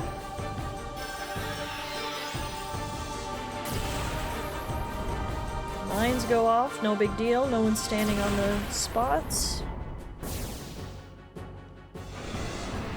Gonna use Berserk Tail on Yuna. She resists it, yes! Then, Riku, you're in a good spot. You don't have to move, so you can heal. Okay, and then...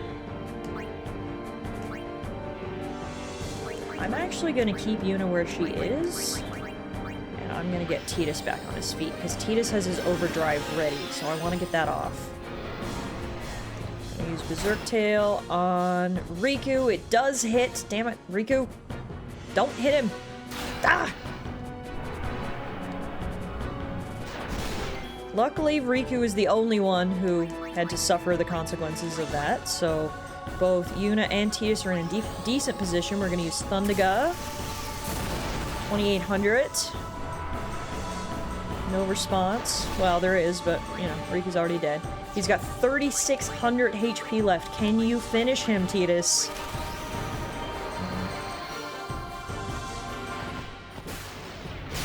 Ah, not quite. Damn it, dude. Come on. I need you to finish the job. Okay.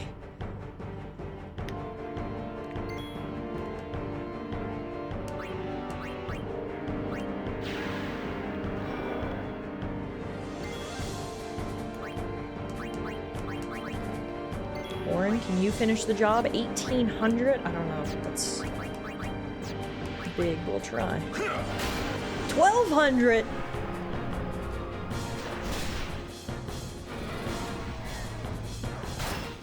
Orin didn't get berserked. Okay, Yuna's gonna finish it. Yuna's gonna finish it right here. Thundaga. Boom! Let's go! First try, baby! Nice! That was a fun battle. It just required patience. Literally. That was the ultimate strategy, was just patience. Wait a minute, is there some sort of phase 2? Oh, there's some sort of phase 2 bullshit. Damn it!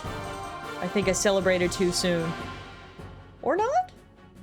That looked like it was setting me up for a phase 2, but I think we might be okay. Yay! Whew! I panicked there for a second. Yuna, we're here. Wow. The Hall of the Final Summoning. Go. Yes. We've officially completed the trials of the temple. This is it, folks. It's time for Yuna to get the final Aeon. Everybody gets experience except Riku. Sorry, Riku. Thank you for your sacrifices. The next boss is gonna test your mental fortitude. Oh, damn. What do you mean, no final Aeon?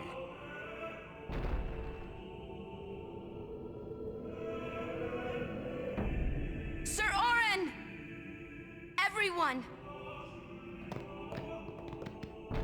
Okay, she went down, but she came back up to get us. What does that mean? I don't know, but this music indicates that something very dramatic is coming up. Let's save our game and level up here, shall we? Alrighty, Yuna, you have got yourself MP plus 40 and Agility plus 4. Riku, you've got yourself Strength plus 4. Orin gets nothing. None for Gretchen Wieners. Kamari gets HP plus 200. HP plus 200 again. And Magic plus 3. Waka gets max HP plus 200. Tidus gets Strength plus 2. Lulu gets max HP plus 200 along with Evasion plus 4. Nobody can touch Lulu. And that's everybody. Before we go any further, seems like a great time to perhaps add some abilities to some of our weapons. Yuna, Magic plus 10, Magic plus 3, Sensor, She can also get magic +5. Beautiful. Yuna's got magic +18%. That's pretty good. Alright, who else do we got here? I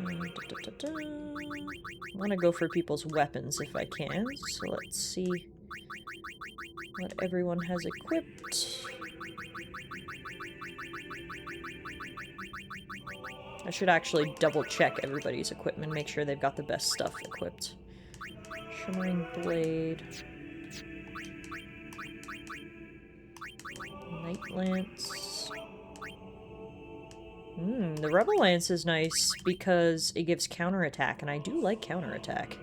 Have you gotten spoiled or has chat been behaving? Everybody has been behaving so well, which I can't thank you guys enough for that. I have had instances, streaming games on Twitch in the past where people have unfortunately spoiled things for me, and there's nothing more frustrating. Like, I get it. People are watching what might be their favorite game of all time, a game that they've played 100 times, and they're so desperate to talk about it and communicate and help that sometimes they, like, inadvertently spoil things without even trying to. And then on the other hand of the spectrum, there are trolls, people who just come in and they just like to ruin people's day and shout out how the game ends. And, you know, one of those is more malicious than the other, but both lead to ultimately the same result, which is me being disappointed and the other people in my chat who are also experiencing the game for the first time being disappointed. So I asked from the very beginning of this playthrough, please, everybody, no spoilers, and I am so glad to say, so far, everybody has been very well behaved. There have been no spoilers. I've been able to experience the story organically, and yeah, it's been great. So please, everybody, keep that up for the last bit of the game. Now, I do see Waka has a thing called SOS Overdrive. I can only assume that means in times of distress, he will get his overdrive maxed, which sounds to me pretty freaking good. So I'm gonna equip that on Waka, and then let's see if we can add any additional abilities to that. Okay, we can give him Sensor, which I always like. We can also give him Piercing, which is good too. Alright, nice. Okay, so you're good. How are you?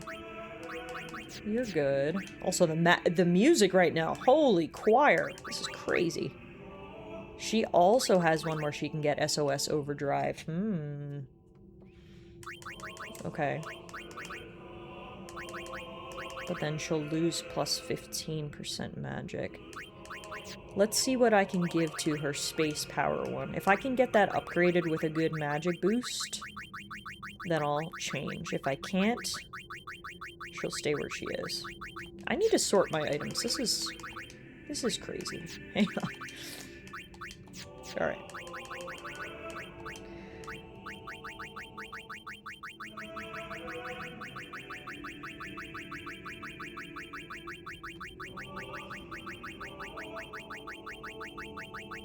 Okay, space power. Can I give you anything good with that? Yeah, I can only give her magic plus 3%. What do you guys think? Is it worth... So our two options are basically Lulu gets magic plus 15% or Lulu gets SOS Overdrive and magic plus 3%. What do you guys think would be better? I'm struggling to know which would be more helpful. What is SOS Overdrive? Unfortunately, I feel like I'm always making assumptions about what these abilities are, but I assume it's when I'm in low health, my overdrive becomes active. Magic plus 15, I reckon. Lulu's overdrive isn't that useful. I've never been a big fan of SOS since it only triggers while in critical health. I'd go with magic plus 15. Okay, perfect. Thank you guys for your help. So we'll leave Lulu where she is. What are you at? Ooh, flexible arm gives the ability for 4 different abilities. That could be good. I also should be checking everybody's equipment. Lucid Ring's pretty good.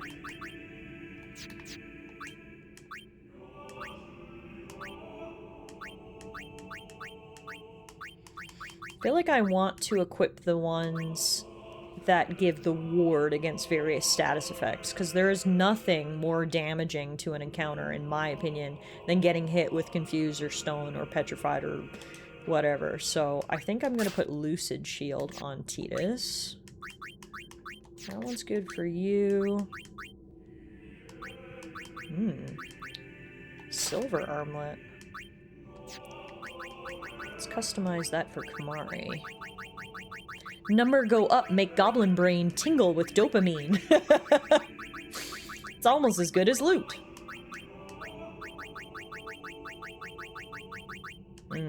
Okay, nice.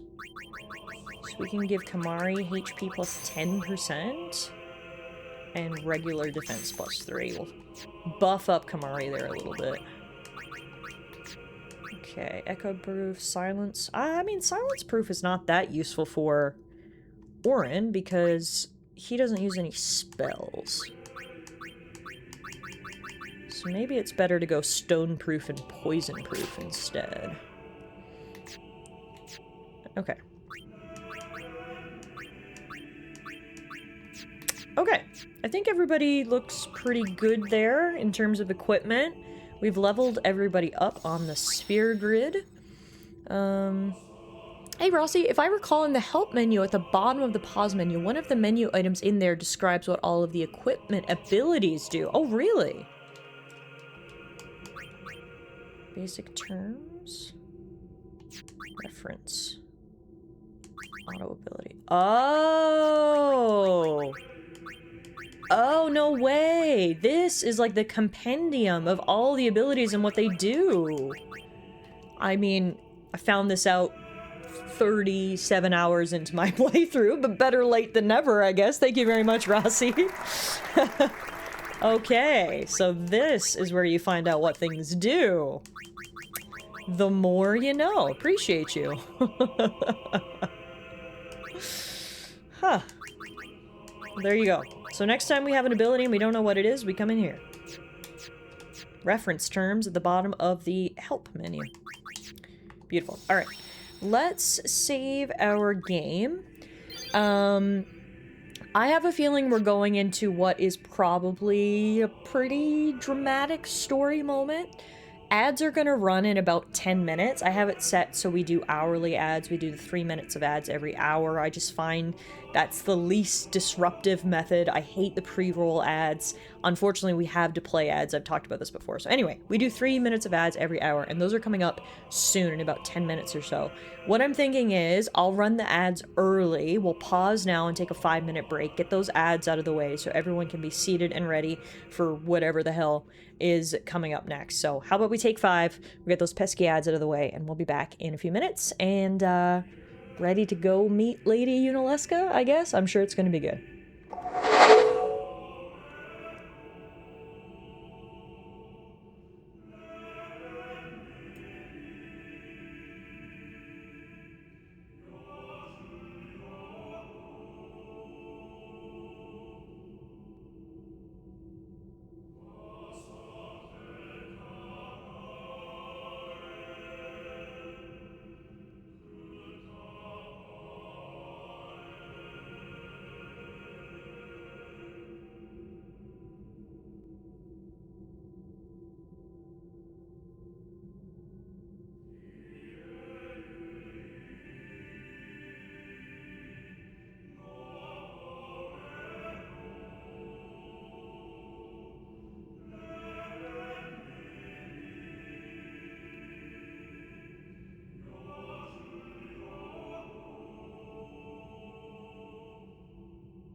Alright guys, thank you so much for waiting. Before we go any further, I just want to stop really quickly and say thank you guys all so much for being here today. There are so many friends in the chat today hanging out with me. I really appreciate it. There's nothing better than spending a nice Sunday with your friends playing video games. So thank you guys for being a part of that. I hope you guys have been enjoying the stream so far. I also hope you took TS's advice.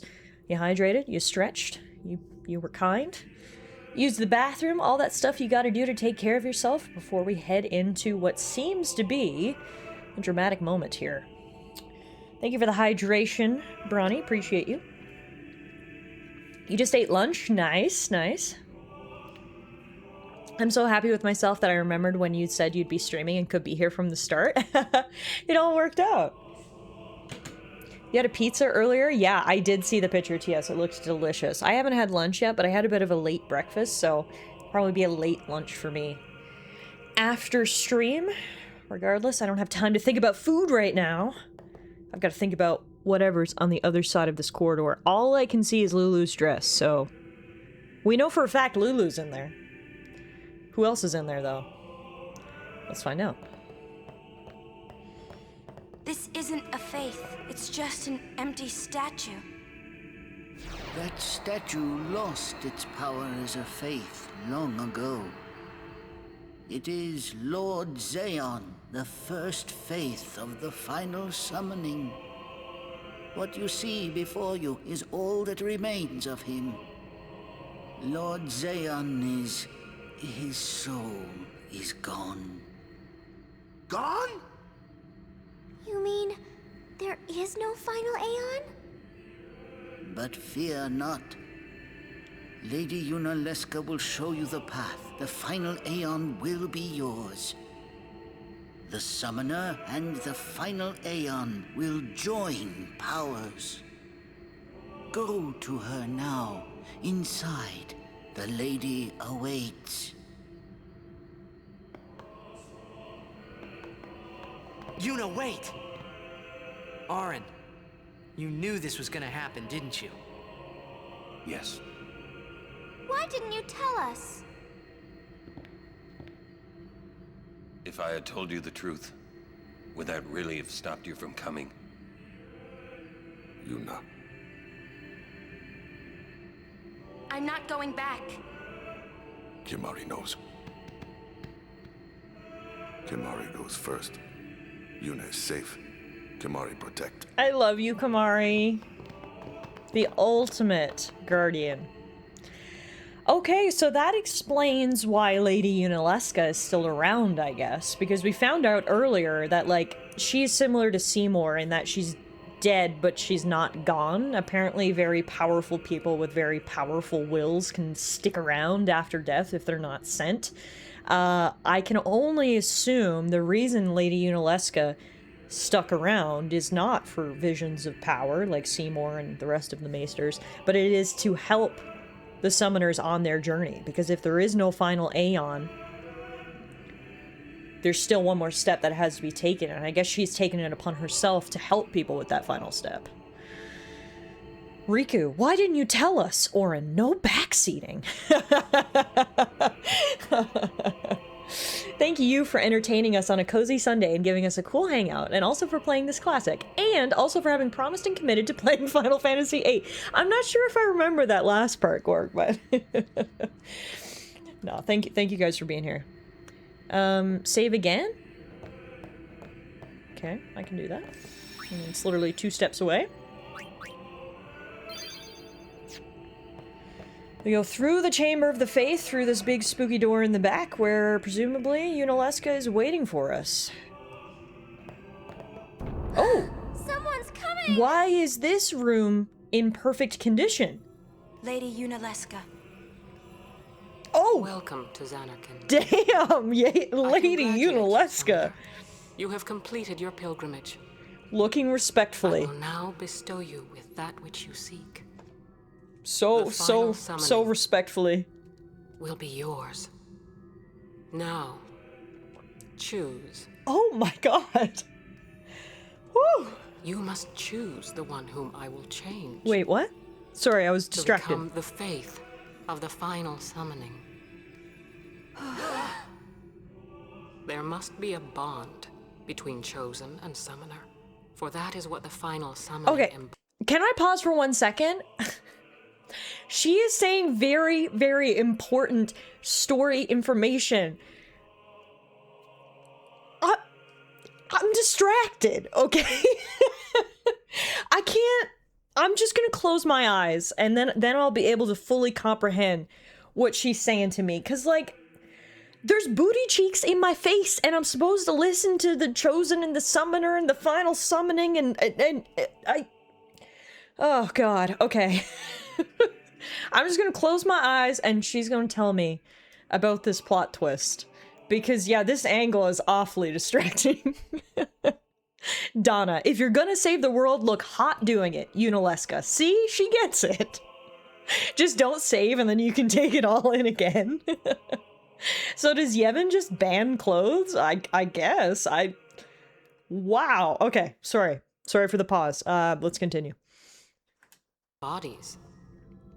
The bond between husband and wife, mother and child, or between friends.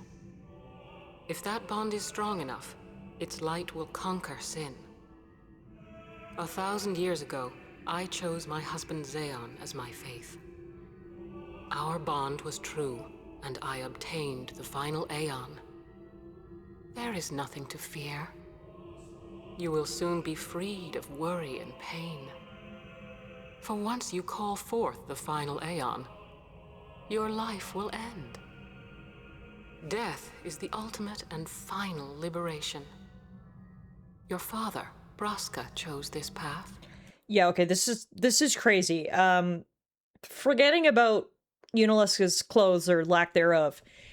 2 people have to die on this journey? Not only does the summoner have to die, in order for the summoner to get the final Aeon, a person close to them has to sacrifice themselves to become the faith? Talk about a death cult. This is... what? So now we have to not only figure out how to save Yuna, but also figure out, presumably, how to save one of us? This also makes me think about Orin. And Jecht. And Braska. And... okay. Let's just keep going. This is crazy.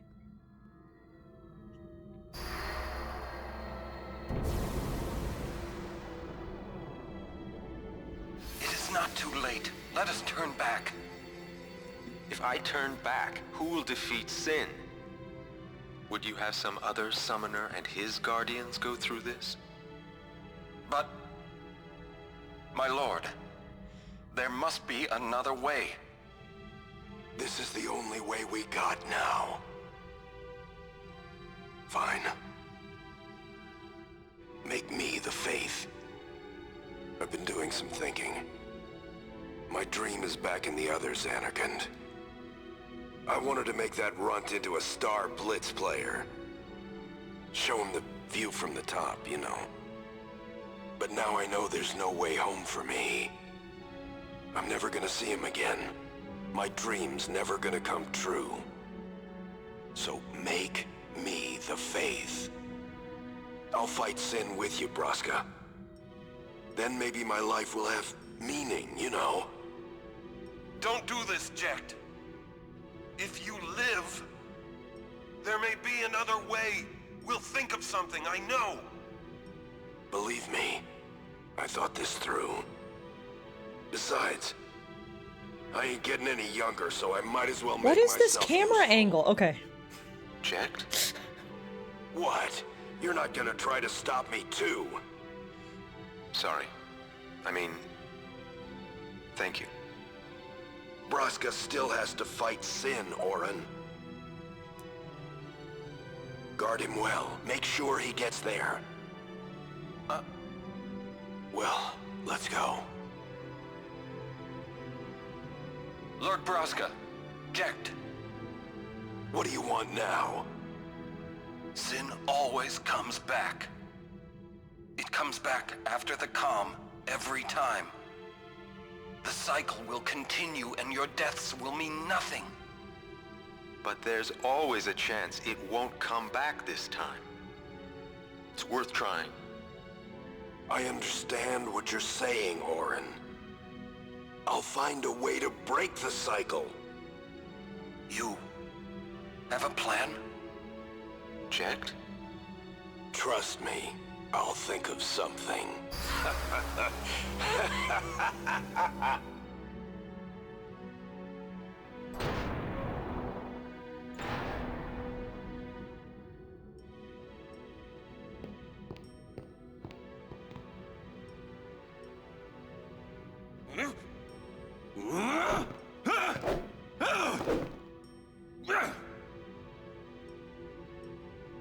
And the cycle went on.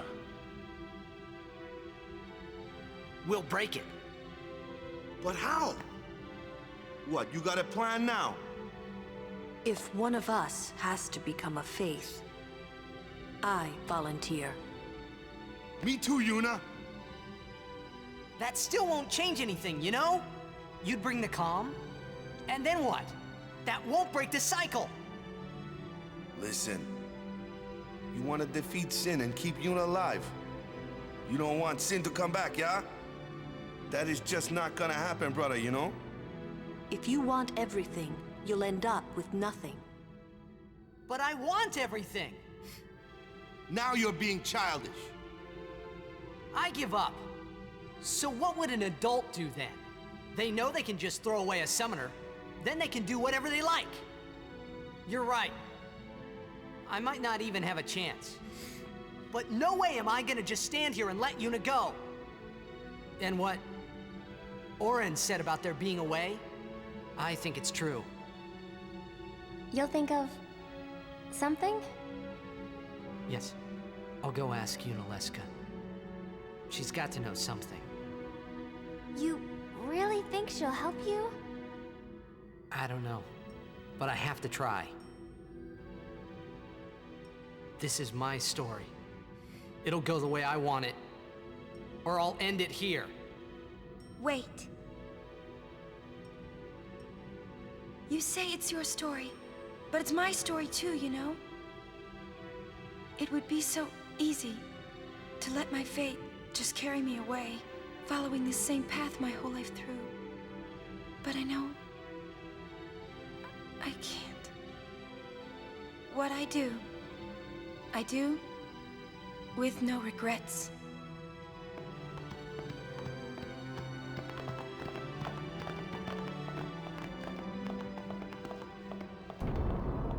Wow. That's a lot to digest. So we've known for quite some time now that to defeat Sin, the summoner has to sacrifice themselves.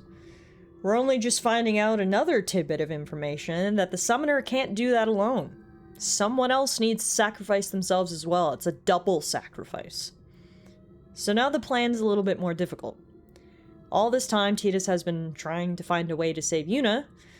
He now needs to find a way to save Yuna and the rest of the crew. It's also really, really cool to see what happened to Yuna's father and Tidus' father and Orin 10 years ago through these memory ghosts. We're not just hearing about it secondhand, we're seeing it, which is really cool. Jecht was the one who volunteered to be the sacrifice for Braska. And it's like, obviously I knew, Orin has told us from the very beginning, he went on this journey with Jecht and Braska and him. Orin is the only one who came back.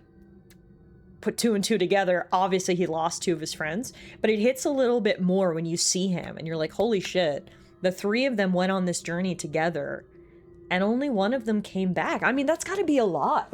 That explains why Orin's 35 years old but looks 55, because yeah, he's been through some trauma.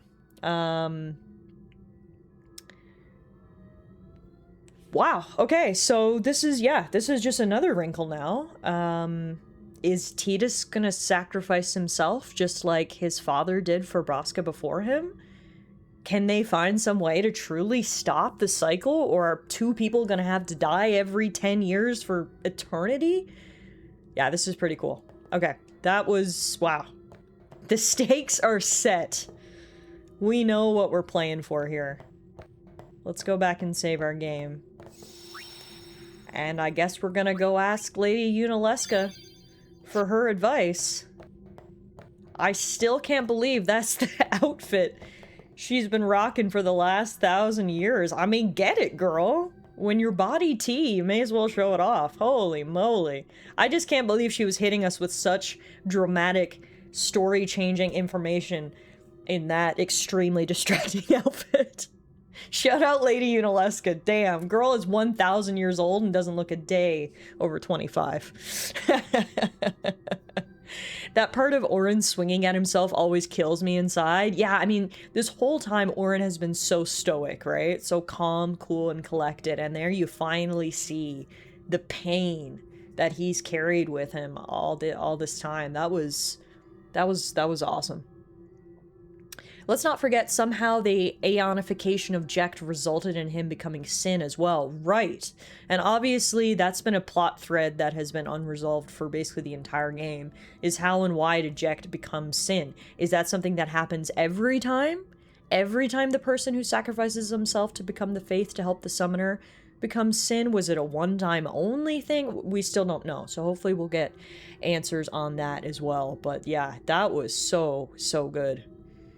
Out of everyone, Tidus and Kamari would be the strongest Aeon for Yuna. I mean, yeah, as much as I love our guy Tidus, and let me say this, for just a kid, for, you know, someone who's 17 years old and was thrust into this new world a couple of weeks ago, I really do like Tidus. He obviously is naive at times, as children are. His brain is not fully developed, but he's actually, like...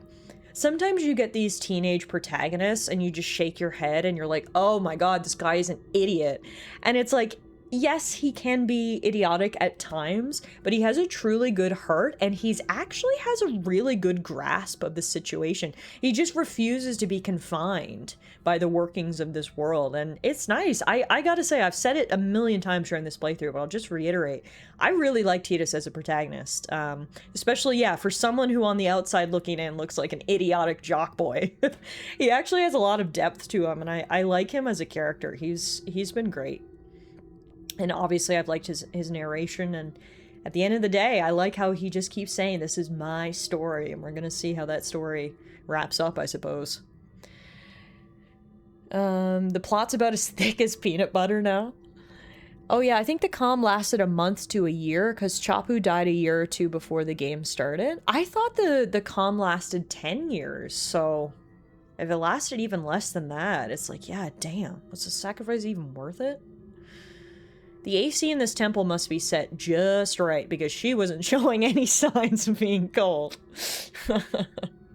Spear's religion. You ain't gonna live long. We only have one rule. You can't use a toaster. Besides that, we only have one sport, and it's kind of a religion in itself, and clothing is optional. Have fun!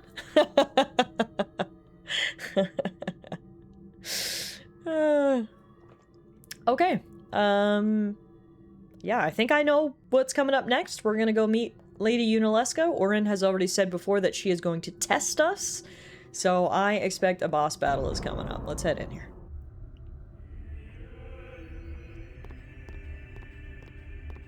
Whoa! We're in outer space now, folks.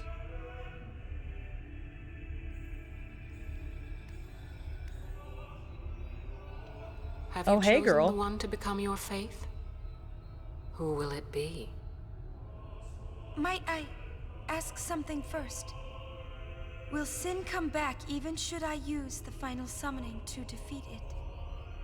Sin is eternal. Every Aeon that defeats it becomes Sin in its place. There it is. There it is. Sin. No regrets. Taller yay, Taller bongo, Taller yay. Hello YouTube. Kappa HD Taller drink, Taller yay. Thank you so much for the 100 biddies, Bronny. So there's the answer to the question. Whoever does sacrifice himself to become the Faith does become Sin, and that's why Jecht is Sin. Got it. Sin reborn. So that's why Jecht became Sin. Sin is an inevitable part of Spira's destiny. It is never-ending. Never ending? But if we atone for our crimes, Sin will stop coming back, yeah? Someday it'll be gone, yeah? Will humanity ever attain such purity? This cannot be! The teachings state that we can exercise sin with complete atonement! It's been our only hope all these years! Hope is comforting. It allows us to accept fate, however tragic it might be. No! Where is the sense in all this? Braska believed in Yevon's teachings and died for them. Jekt believed in Braska and gave his life for him. They chose to die because they had hope.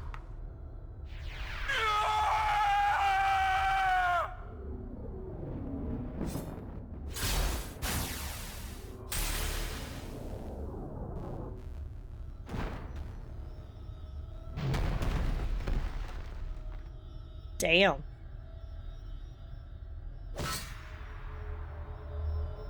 Don't fuck with Yunalesca.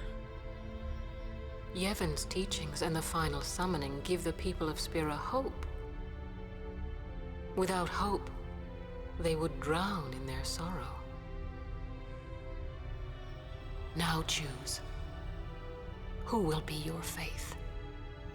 Who will be the one to renew Spira's hope?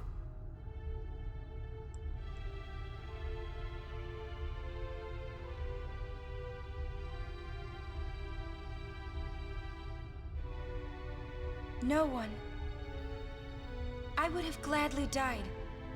I live for the people of Spira, and would have gladly died for them, but no more. The final summoning is a false tradition that should be thrown away. Damn. No, it is our only hope. Your father sacrificed himself to give that hope to the people, so they would forget sorrow. Wrong. My father wanted to make Spiro's sorrow go away, not just cover it up with lies. Sorrow cannot be abolished. It is meaningless to try. My father, I loved him. So I will live with my sorrow. I will live my own life. I will defeat sorrow in his place. I will stand my ground and be strong. I don't know when it will be, but someday I will conquer it. And I will do it without false hope. Wow. Poor creature. Yuna's really grown. You would throw away hope. Well, I will free you before you can drown in your sorrow. It is better for you to die in hope than to live in despair. Why do you get to make that decision? Let me be your liberator. No thanks. And she turned on us. Great. This is it. She's not even testing us. She straight up turned on us. Die and be free of pain, or live and fight your sorrow. Now is the time to shape your stories. Your fate is in your hands. Yuna needs Kimahri. Kimahri protect Yuna. I love you, Kimahri. Well, I'm fighting. I can't believe we're gonna fight Lady Yunalesca. Give me a break. You can always run. I'd never forgive myself. No way. Not if I ran away now. Even in death, yeah? My thoughts exactly. Even in death, yeah? Yeah, these zooms are very dramatic. This is our story. Now let's see this thing through together. Hell yeah! Fighting against our fate against a godly being. Classic JRPG shit, right? We refuse to follow the fate that is laid out for us. We will break the cycle and say fuck you to this beautiful woman. Yunalesca, the Reaper of Souls. I can't believe how quickly she turned on us. Vulnerable to holy magic. Interesting. Okay, if that's the case, I want to bring in Kimahri really quickly. And I want to scan her. Now is the time to choose. Die and be free from pain, or live and fight your sorrow. Yunaleska has 24,000 HP. She casts Curiga and Regen on zombified characters. Oh, she's gonna do the zombie cure thing. Okay. Cure zombie with holy water. Her counterattacks dispel support magic. She also curses Aeons with her mind blast. Okay, so this is gonna be one of those ones where I want to cast Curiga on her to hurt her, and she wants to cast Zombie and Curiga on me to hurt me. She's immune to Eject, Doom, KO, Zombie, Petrification, Poison, Power Break, Magic Break, Armor Break, Mental Break, Confusion, Berserk, Provoke, Sleep, Silence, Darkness, Slow. Okay, so everything. Here comes Silence. Okay, you can cast that on Kamari, that's fine. And then Yuna is gonna Curiga Yunaleska. Wait, I thought it said she was vulnerable to holy magic. That didn't hurt her, it healed her. Now I'm so confused. Reaper of Souls, vulnerable to holy magic. I used holy magic and it healed her, so, well now I'm confused.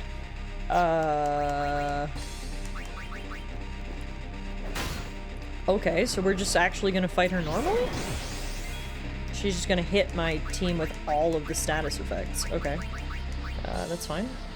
We're gonna use, Echo Screen on Yuna. Holy is the only holy magic spell. Holy is not curing magic. Heal is not holy. It's the one white magic spell that deals damage. Oh, I don't think I have that. I thought it meant, like, when you attack zombies, you know, with healing magic? Never mind then. Okay, well, that's fine. It looks like she's just gonna try to status effect stack on me. She does no absorb. Let's send out Titus, and he can...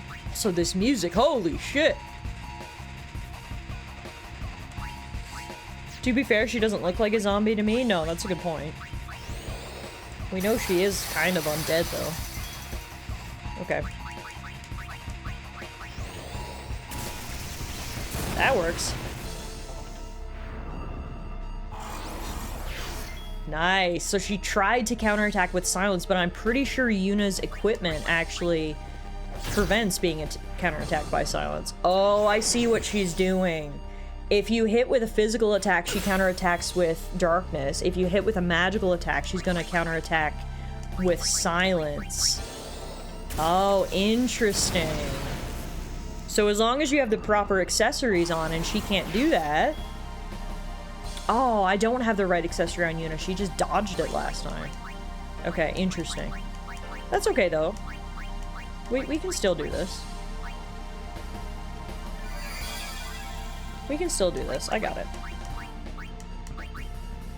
Yeah, she's only got 24,000 HP. Someone like this, though, I can only assume she's got a phase 2. It's way too easy to only have phase 1. Got it. Okay. Yeah, I've got it. She just counterattacks, that's all, which can be annoying, but honestly isn't that bad. She literally goes, stop that on whatever you do to her? Yeah, pretty much. Pretty much.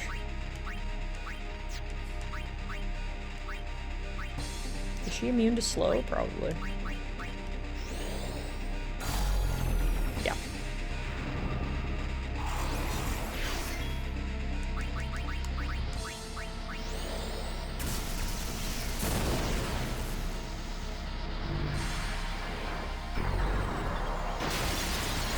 Yep, here's phase 2. Holy shit, what the fuck? Okay, she turned into a snake octopus. Oh no. Oh, I hate this. Okay, and now she inflicted zombie? She now has 48,000 HP. And we've been hit with zombie. Okay, hang on. I want to do a new scan. I can't because I'm silenced. Fuck.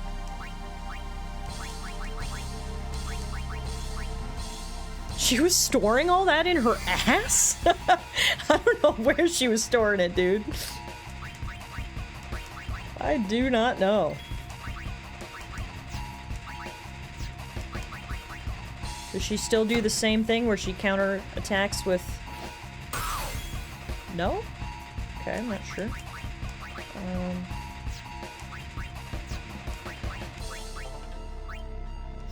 Do this again.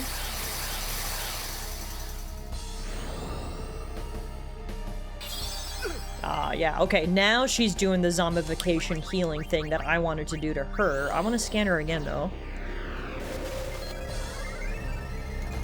Is there any new information? No, same thing. Okay, this is just phase 2.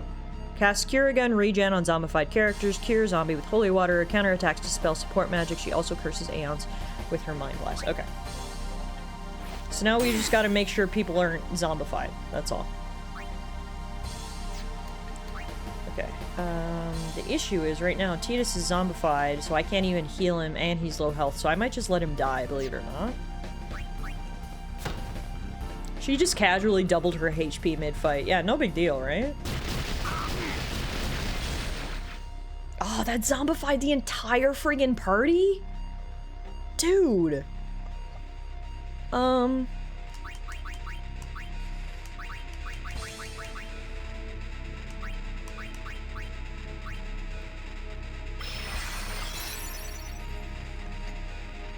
Okay.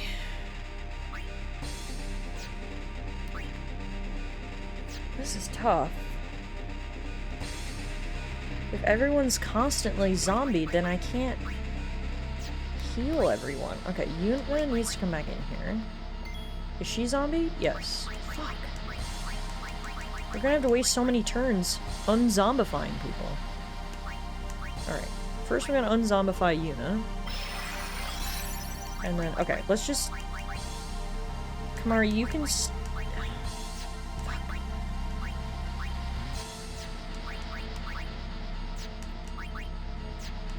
Don't know what the right strategy is here. Everyone's hasted though, so once we unzombify everyone, then we can actually get a few attacks in. Yeah, I think the haste is what'll help us. So if I holy water again, we cure Kamari. So now no one's zombied. Just want to double check that everyone has haste. No, Kamari doesn't, so let's cast this again. Now Yuna... Okay. I'm figuring it out. This is gonna be another battle that tests our patience, I think. So we heal you.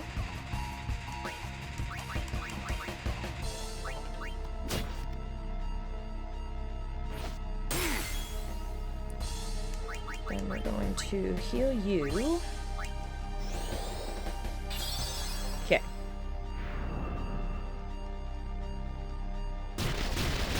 Oh, for fuck's sakes, is she gonna do that every time? I'm like, at this point, is it even worth curing my zombie?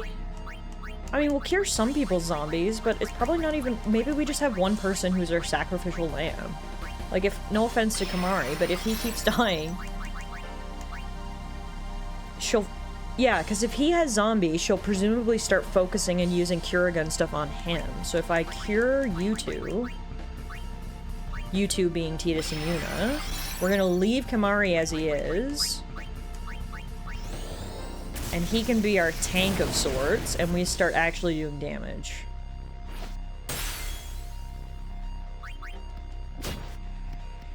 Let's see, is she gonna focus on Kamari? Guess we'll find out.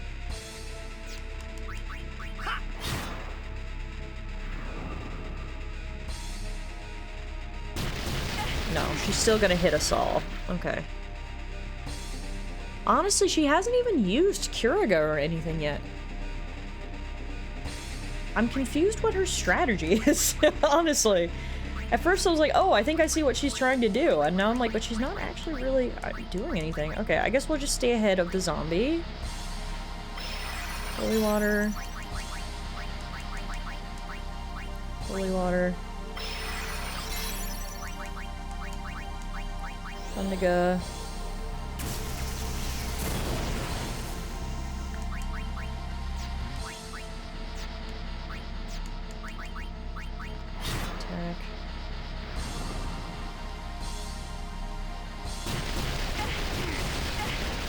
Okay, yeah, I mean, if she just wants to keep zombifying me, that's honestly fine, because it doesn't do a lot of damage.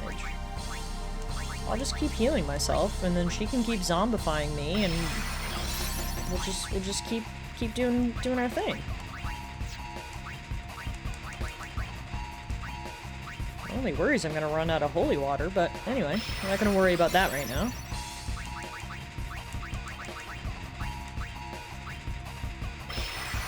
The worst part is I'm pretty sure she is dispelling my haste.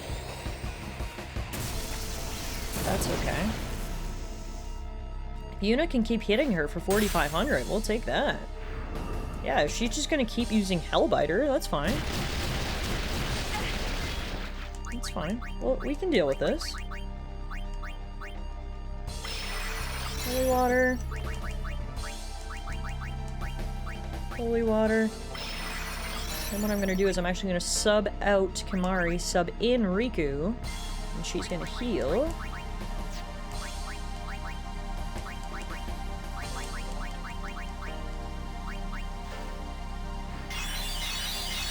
There we go. Yuna, blast him.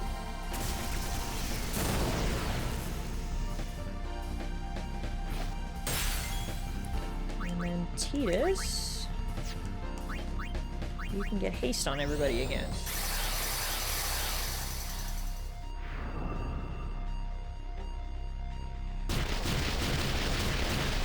Alright, so far so good. We've got some overdrives now. Let's go 2 grenades on the mix. A little flash flood. And then we get our boy Bahamut in here.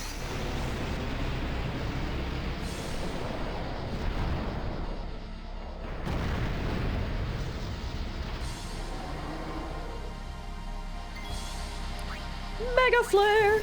This is as close to take off and nuke the site from orbit that I can get to. Bahamut is such a cool design. Yeah, seriously, he is so cool. 20,000 damage, let's go, dude! Oh, are we transforming again? Phase 3? Oh my god! Oh, girl! Oh my lord, what in the Medusa Megadeth?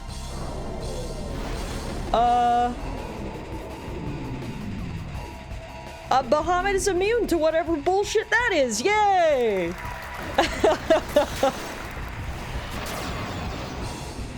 Okay. She's doing 1 million attacks in a row, but, that's okay. We're still alive. We're still kicking. Honestly, this is her hottest form. She's just chilling back there while her tentacles do all the fighting. Osmos, what does that do? Steals MP, okay, that's fine. I don't need MP to do this.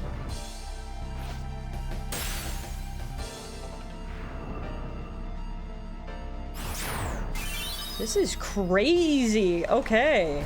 It's not a JRPG without a 3-form final boss, right? You stare at her butt stares back at you. Fair exchange. Her butt is a Gorgon. Okay, she now has 60,000 HP. It still says she's vulnerable to holy magic, but I don't have that because I misunderstood what holy magic is. Looks like she does have a few new moves in this form. Let's make sure we keep dispelling the zombie.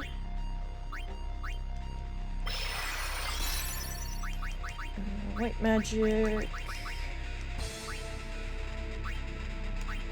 Honestly, what if I do a reflect?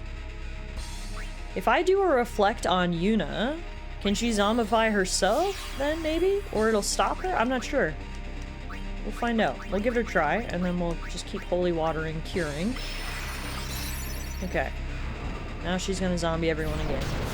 Let's see if the reflect does anything. No, because I think it's a physical attack. No, that's annoying. But look how many turns in a row I get here. This is great. Okay.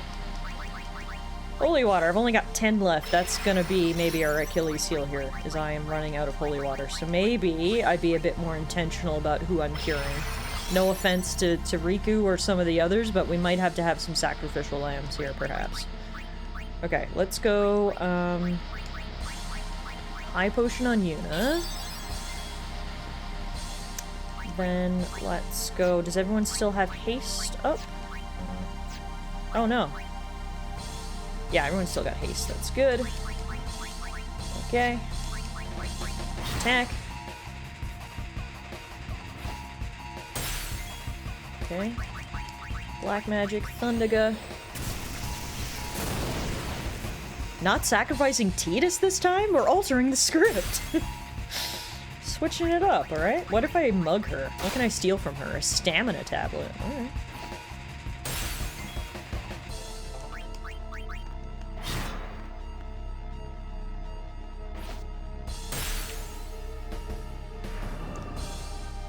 Alright, now she's gonna zombie everybody again. Okay, so step 1. Unzombify Yuna. Yuna is hitting like a truck right now, yeah. I love it. Riku is going... I'm gonna switch out Riku for someone who can do a bit more damage. Probably Lulu. Waterga. Tiff. We might have to be more selective on who we heal. Kamari. Yeah, I got it. Back on the bench. Poor Kamari.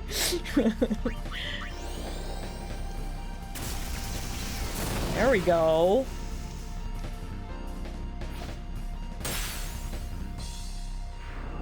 Mind Blast. Now this is new. What does this do? Oh, Jesus. Oh my god. Okay, that wasn't as scary as I thought it was going to be, actually. That wasn't so bad. Okay. That's fine. We are going to Holy Water Tidus now. Then we're going to get Yuna to smack Lulu. Wake up, girl. Then we're going to get Lulu to Mega Potion heal. Then we're going to get Tidus to... Has our haste been dispelled? It has. So let's put that on Lulu. Okay, here comes the zombie.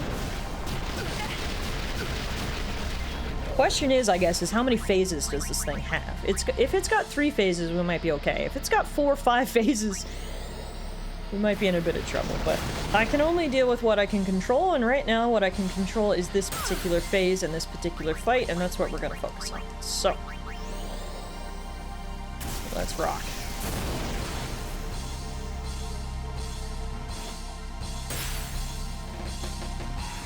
Megadeth. Oh no. Okay, we're seeing this again. What the hell does this do? It missed? Okay.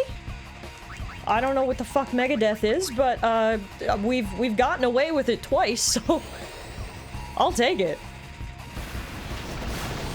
It doesn't do anything because you are all zombies. No way! Because I was a zombie? So it is good to be a zombie. Holy crap. What are the odds that I let everyone be a zombie when she was going to use Megadeth? Okay, you know what? Fantastic. Megadeth is a metal band. Hey, shoot. Let's get some Aeons in here now. No time to die, says the party. Absolutely not. Alright, let's do Heavenly Strike as much as we can to delay her movement.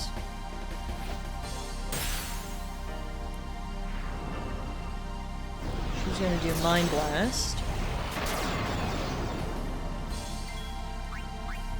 Heavenly Strike. Alright, we're doing good damage here. Yeah, if you have no zombies during the 3rd form transformation, it's a game over. So many people die that way. Wow. Like, I wish I could say I was omnipotent and knew this was gonna happen and saw this coming, but that would be an absolute lie. That was pure luck. That all 3 of my team were zombies at that particular moment, and hey, I'll take it. Sometimes you need a mixture of luck and skill to get your way through. and I'll take it right there. I left everyone as zombies for one round, and it just so happened it lined up as when she was gonna do her mega death.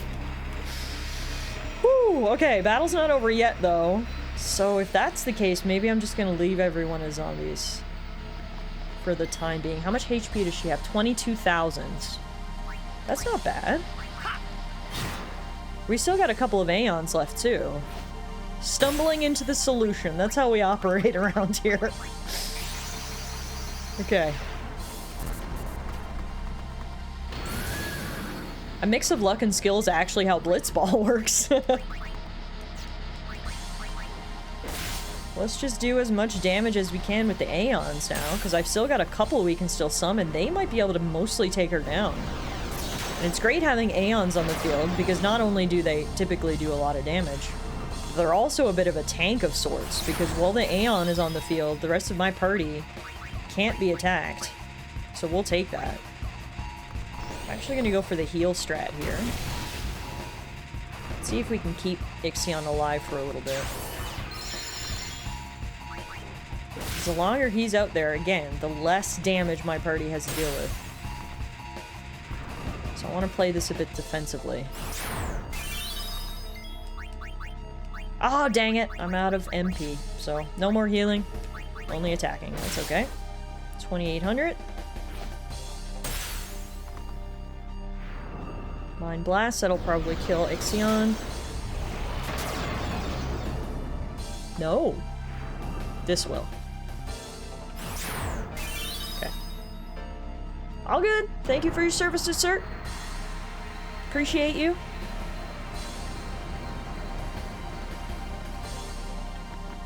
Alright, where are we at? 18,000 HP. Okay. Waterga.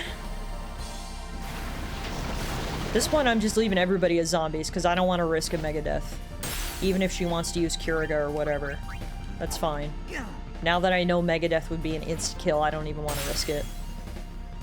I think that was net positive in damage despite the absorbs. I think it was too. And we've still got 2 Aeons to go. I really dislike that she can absorb more health than what you have left. That's a good point, Super. What the heck? Doesn't even make sense. How are you doing that?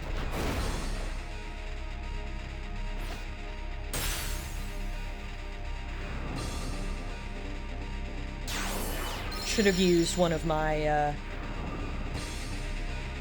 spells before she went ahead and absorbed all my MP, but that's okay because we are gonna get a Hellfire. Let's go! Come on, Ifrit. Boom! 10k damage. Okay. Okay, she doesn't have much left. Maybe like 5,000 HP-ish? All the 9s. Big pog. Alright, we're gonna die. And yeah, she somehow absorbed and healed for double the HP I actually had remaining. Anyway.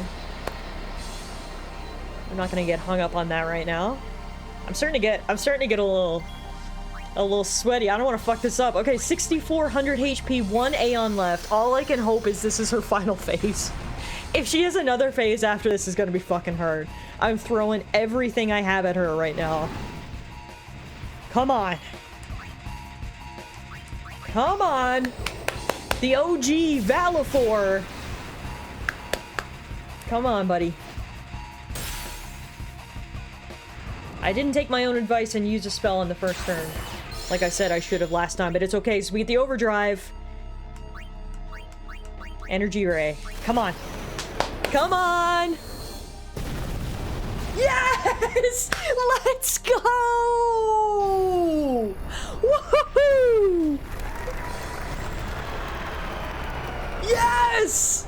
Valifor brings it home! Is that it? Is it over? Did I actually first try Yunalesca? Until the experience and loot screen pops up, I'm not gonna believe it. Is there a 4th phase? Oh my god, the suspense is killing me. No, I think we're done! I think we're done! The final Aeon. And with it, Spira's only hope. Then we'll find Spira a new hope.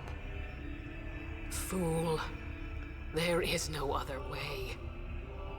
Even if there was, even if you did destroy Sin, you, Yevon, the Immortal, would only create Sin anew. You, Yevon? Ah, Zeon. Forgive me. Wait a minute. Spira has been robbed of the light of hope. All that Yevon is a person and Yevon is summoning Sin? Girl, you can't just hit us with that plot twist on your deathbed?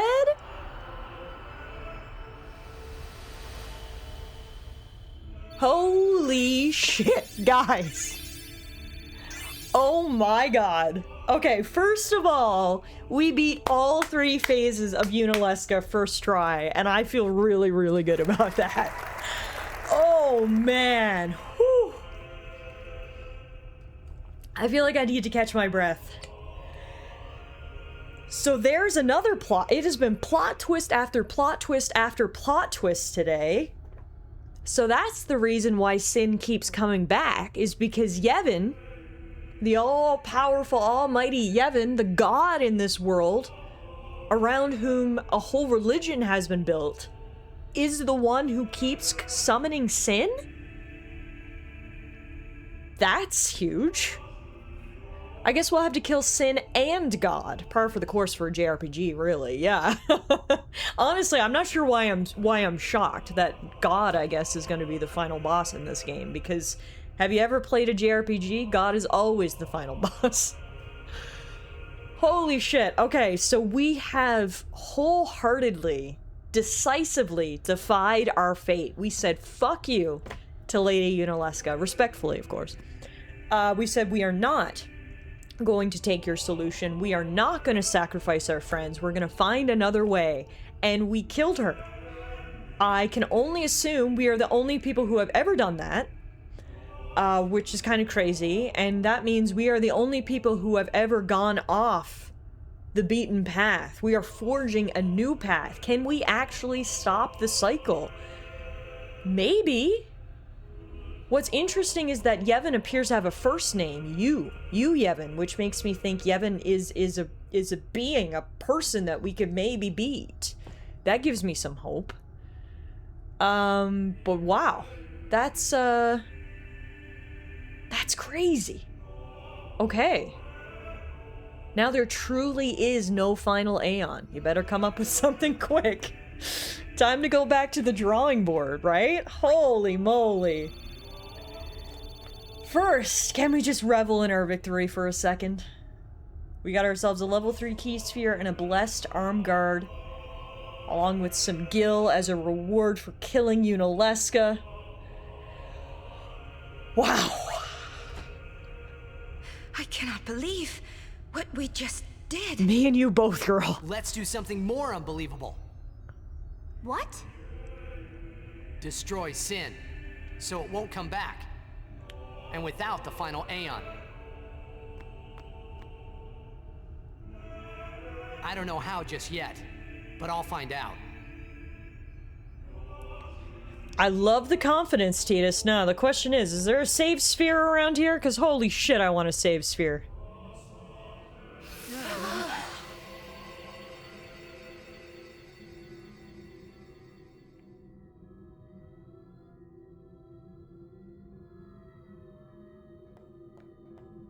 We must talk. No, I want to save my game. What?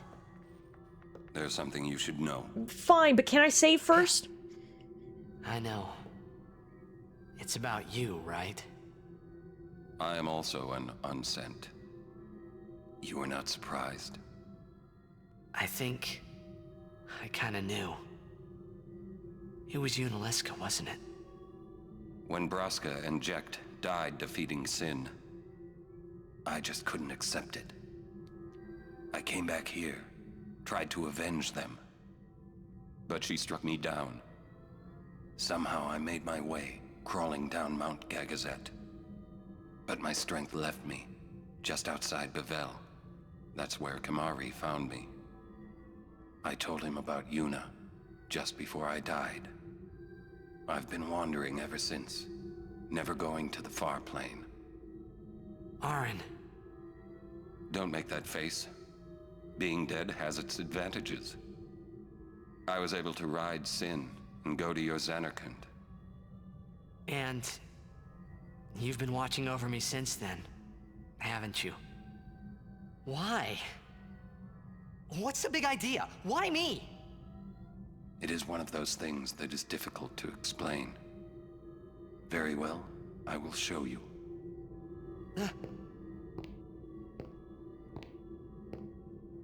My memories.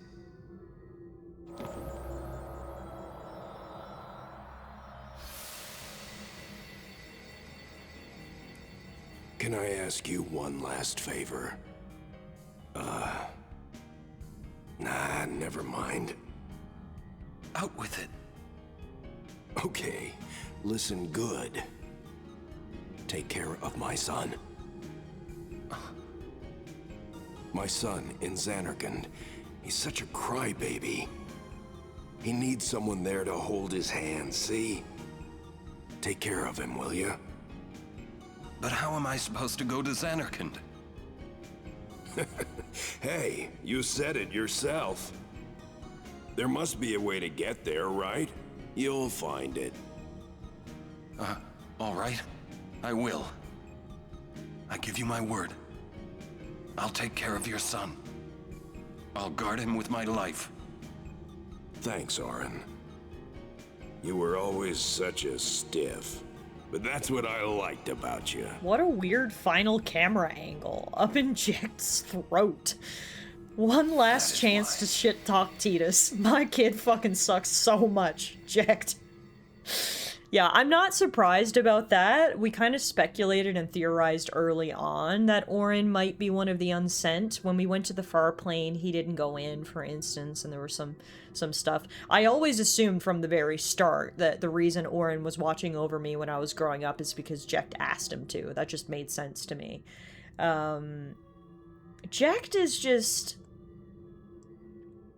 I mean, obviously, we only know him through other people's memories, and it's hard to know someone through different perspectives, right? But Jecht is such a frustrating character for me. He's like the epitome of the saying, the grass is always greener on the other side. When he was with Tidus, he did not value their time together. He was a drunk, he was an asshole, he never treated Tidus nicely. And then the second he gets whisked away to this other world, he suddenly is like, oh man, no, maybe my kid was pretty good. Jecht is, I know at the end they're trying to make me like Jecht, and there has been some redemption there, his final words essentially being, please take care of my son. But the fact that he said it in a way that still dumped on Tidus, my kid's such a fucking crybaby, will you go take care of him? It's like, I don't know, I don't think I got a full redemption there for Jecht, you know? Jecht, I actually care a whole lot about my kid, but I can only show it by shit-talking him. Yeah, literally. Yeah, I don't know. Jecht is still... I still think Jecht is a terrible father. At the end of the day, Tidus never received any love from his father. Even in those memories, he's like, why did my dad have to call me a crybaby as his last words? Come on, dude. Why do you always have to dunk on me like that? Anyway, I'm just glad I can finally save my game. I was getting a little worried there. I was like, oh no, what if the power goes out? What if my computer craps itself and I have to do that fight again? No, we have saved. Whew, exhale. Alright. So yeah, now we are walking a path that no one has ever walked before. We've decided we're just gonna fight Sin head on without the help of the final Aeon. Not sure how that's gonna work. One thing I want to do before we go is I kind of just hightailed it out of this final chamber because I was desperate to find a safe spot, but I just wanted to make sure there was nothing else up here. It's so quiet. It's like eerie. Wait, what? Is that just like a loop?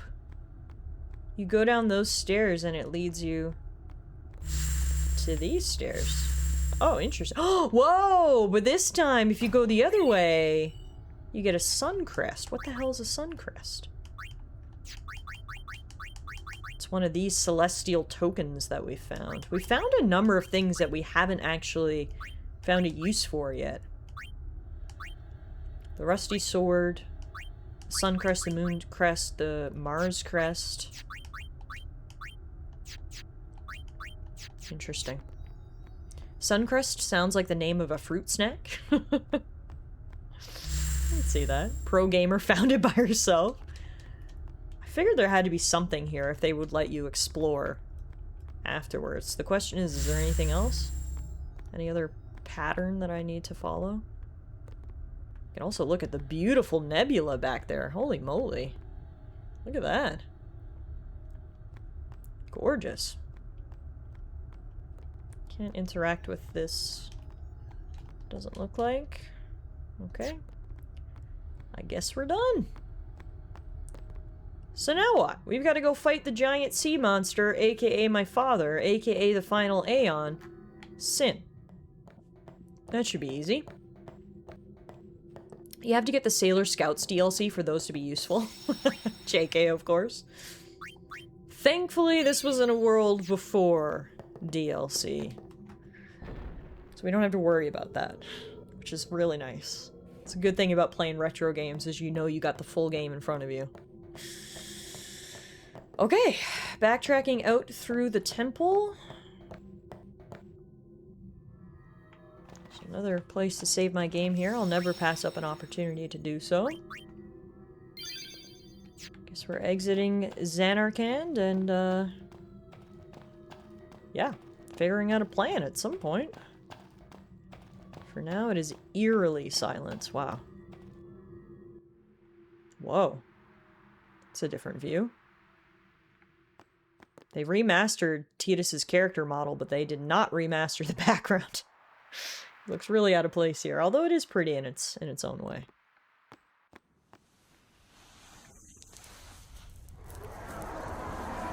Oh, shit!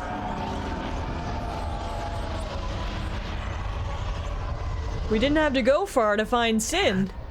I know. The final summoning's gone. But I'll think of something. Just give me a little more time.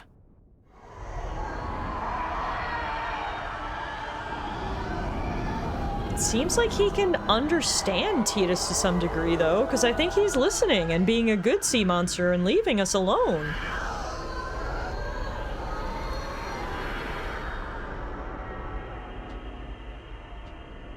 Wait a minute, is that who I think it is?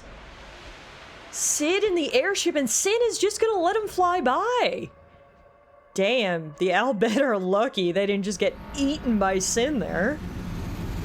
It's been a minute. I guess the airship repairs are complete.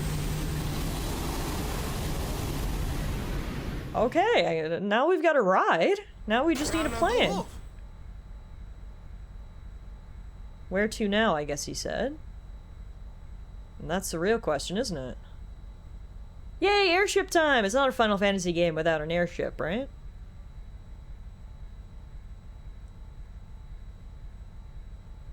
Aren't we the happy-looking bunch? Frana! Where? Where? That all you can say? Why don't you think of something? Well? Any good ideas? Come on, help us. What do we know?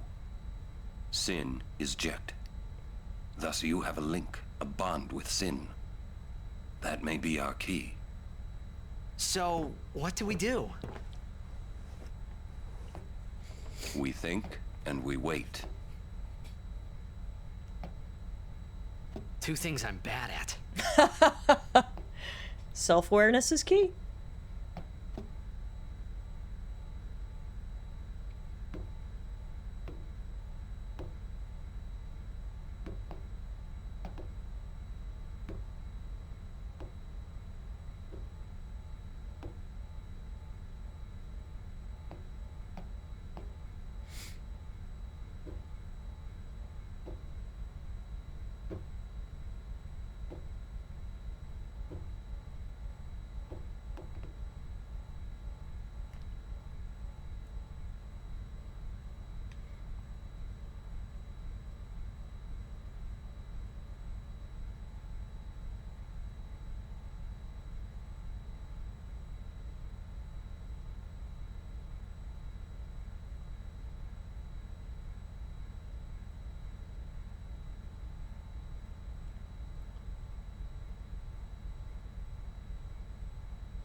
Hey, Braska's daughter. What's going on? Thank you so much for the raid. Welcome on in. Hi, everybody. Welcome to Final Fantasy X. I'm currently playing through the game for the very first time. We just finished up in Zanarkand. We are now on the airship. Yuna's bow made Cid very emotional. Seems like a great time to save our game. What's going on, Braska's daughter? You were streaming Final Fantasy X as well. Amazing. I hope you had a great stream today. Hello, Andy. Hey, Ray. Hey, Smirsh. Hey, Frankenguts. It's your favorite game. Amazing. Welcome. Thank you so much for bringing your crew over here. Small world. Ray was in there hanging out with BD. Welcome, guys. My name is Tallara. As I mentioned, we are currently playing through Final Fantasy X for my very first time. 25 years late, better late than never. I somehow went 25 years without getting spoiled on the events of Final Fantasy X, so we've been experiencing it here for the very first time, and it has been fantastic. So thank you guys so much for coming on in here. Look, what is this emote? This is the cutest little emote. Is this a Moogle booty? Is this a booty poppin' Moogle? That is friggin' incredible, dude. that is one of the best emotes I've ever seen. Braska's daughter. You know what to do, right? Go check her out and sub to Braska's daughter, and you too can get access to Braska 7 Thick Moog. One of the best emotes I've ever seen on Twitch. Holy crap. Damn. That's huge. It do be a twerkin' Moogle. That is, I could watch that all day long. Its butt, it kind of looks like a corgi butt and also like a loaf of bread at the same time. That is a thick Moogle. We love it. But yeah, welcome on in, everybody, and go check out Braska's daughter. Traveler's Save Sphere Level 3. Save spheres can now teleport you back to the airship thanks to Rin the Albed. Oh, nice. Okay. We can also play Blitzball now. Is now the time we finally try Blitzball? I don't know. We'll see. I wanna just chat with everyone first. A lot of crazy stuff just went down. Let's debrief a little bit. We need to sit and think this through. There has to be a way. But Tidus is bad at sitting and thinking, so maybe you can take the lead on that. We'll wait till you think of a plan. Get that noggin working. Try my best, dude. Still thinking. Don't give yourself a headache. I feel like she's thinking so hard it's making her head hurt. So much for the final Aeon solving everything. Nope, now we're gonna solve everything. So much for the final... Okay, you guys just repeat the same dialogue. Gotcha, gotcha, gotcha. I can see the smoke coming out of Riku's ears. She's thinking so hard. 12-hour Blitzball stream incoming. So for anyone just joining us, the only time I've experienced Blitzball in Final Fantasy X was during the mandated story section in Luca, and I did not enjoy it. I followed the game's tutorial or recommendations and put all my characters to auto, and apparently that's the worst way to play, so I have not been back to experience Blitzball since that very first time, but I feel like we need to give it at least one more try before we beat this game, so maybe there is a 12-hour Blitzball stream incoming. BD just played Blitzball for 6 hours? No way. That's awesome. What I would give to play this masterpiece for the first time again. Yeah, I know so many people love this game, and that's why I finally decided to give it a try, and I'm glad I did. Like I said, better late than never. Rush this, and we'll lose everything. We need to plan carefully. I dipped for a bit. Who got the final hit on Unalesca? I don't know. Who did get the final hit on Unalesca? I was just so excited she was dead. I don't know if I even registered who got the last hit. Oh, it was Valifor! Right, the Aeon. Yeah, that's right. That's right, it was Valifor. I'm glad it registered with you guys, because I was just too excited. Hey, oh god, oh my god, hi, you're so fast. No, wait, come back. I must intercept you. Hi. Something there, the airship from here? I wonder... where will the airship go from here? I'm getting good at the Albed language now at this point. You are a something, no? When you are one, then you are one of the Albed. Something? Something like that? They're accepting me? Something Bicanel. Descend. You may be. But there's no place like home. No place like home! Yeah, I got it. The Lord Mika and Unsent. But I saw him in Luca. Yevon. Something, the place. Call home, perhaps. Okay, don't know quite enough to translate all this. Something about the airship. Okay. Look at you, a professor of linguistics. It all fell apart at the end, unfortunately. We understand somewhat. Okay. May I help you? Hey. Got any items? What are we doing on potions? High potions, Albed potions. We could use a few more of those. Holy water, we need a lot more of those. I feel like that has been a big thing in the last couple of boss fights. I want to make sure we're well stocked. I need a lot of remedies as well. Everything else is good. Okay. Thank you.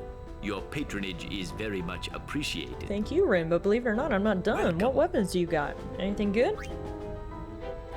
Nothing I can afford. So while it may perhaps be good, well, no, I can afford some things.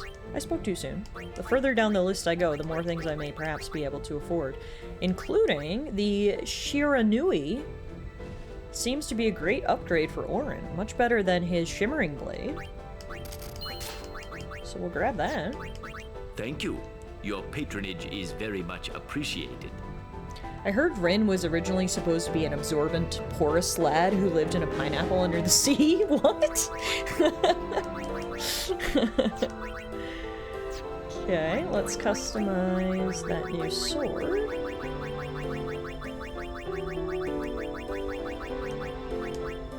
I'm gonna sort my stuff. He does have the color scheme, you're right.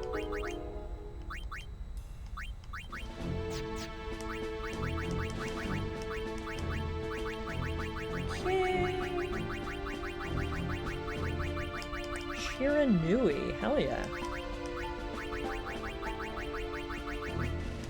Ooh, let's give counterattack. And then let's do...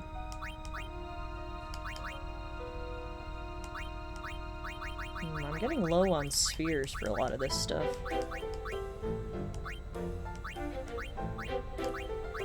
Let's do sensor. When in doubt, censor it out. Okay, I think that's all we can afford right now. We can get a couple of level ups for everybody, so why don't we do that as well.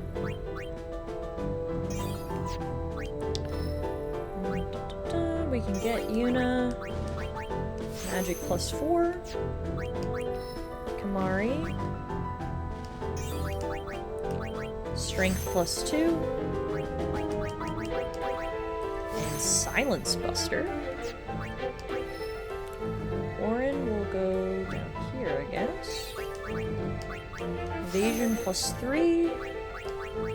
Max MP +20. Waka, you get strength +4. Riku gets agility +2. Okay. Everybody's leveled up, and I've spent all of my money, so we can't do any more shopping, but I think we're in pretty good shape. Let's continue exploring the ship. It's been a while since we were on this airship. It's nice. Give me a bit of deja vu.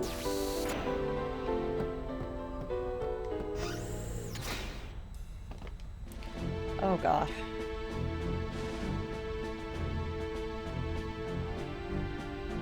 Something here belongs to Master Rin. They are not yours to take. Oh, this must be Master Rin's storeroom. Okay, these are the guards.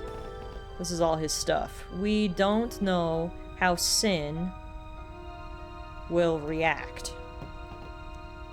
I finally have something.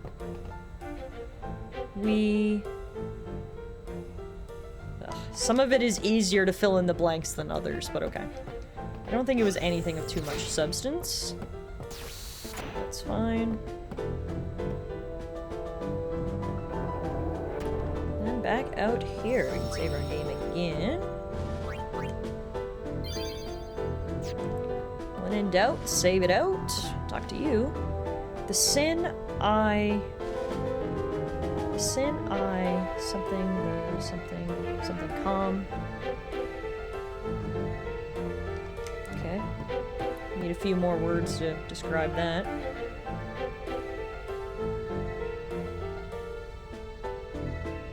Talking about revenge on the Yevon faithful for attacking home. Okay, fair enough.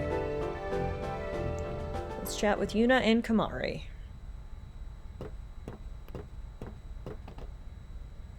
I'm no good. At all. What are you talking about? What are you talking about? Jinx. All this time I've been thinking about how to defeat Sin. But beyond the teachings of Yevon, I know nothing. I'm sorry. Yuna, no apologies. But... Apology is running. Yuna never run away. Thank you, Kamari. I love Kamari. So, Kamari, you got any good ideas? Just a strong, silent, fluffy type. Yevon's teachings. The teachings won't help us fight Sin. No answer in the teachings. Answers lie outside. Yeah, fuck the teachings. Must know both sides to find answer. Both sides. Micah knows much. Find him. Make him talk. That's it! Kamari, you rock!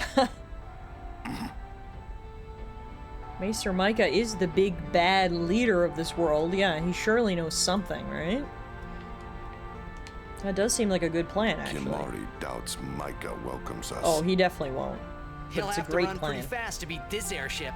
And yeah, we'll chase him down. Chase if we cannot see. To Bavel, then. Through the front door. You worried? I'll be fine. We can't stop now. Last time we were in Bavel, we didn't necessarily go through the front door. We were there to crash a wedding and then escape from prison. So another visit should be interesting, to say the least. But that's where we have to go, and I can only assume we're also going to find Seymour there. You find one Maester, you find them all. Holy moly, this seems extremely unsafe. Not me, just running around the outside of an airship while it's in motion. I know I'm 17 years old and reckless and have no fear, but that's pretty crazy. Let's go back inside, shall we? Last thing we need is you falling to your death right now, Titus. That wouldn't be very helpful. Okay, so we have kind of a plan. We're gonna go to Bavel, we're gonna confront Maester Mika and make him tell us all he knows, and hopefully what he knows will be of some relevance in us trying to defeat Sin. So, I guess now we're just setting a course for Bavel. I'll go back and tell Sid and the rest of them that we've got a destination.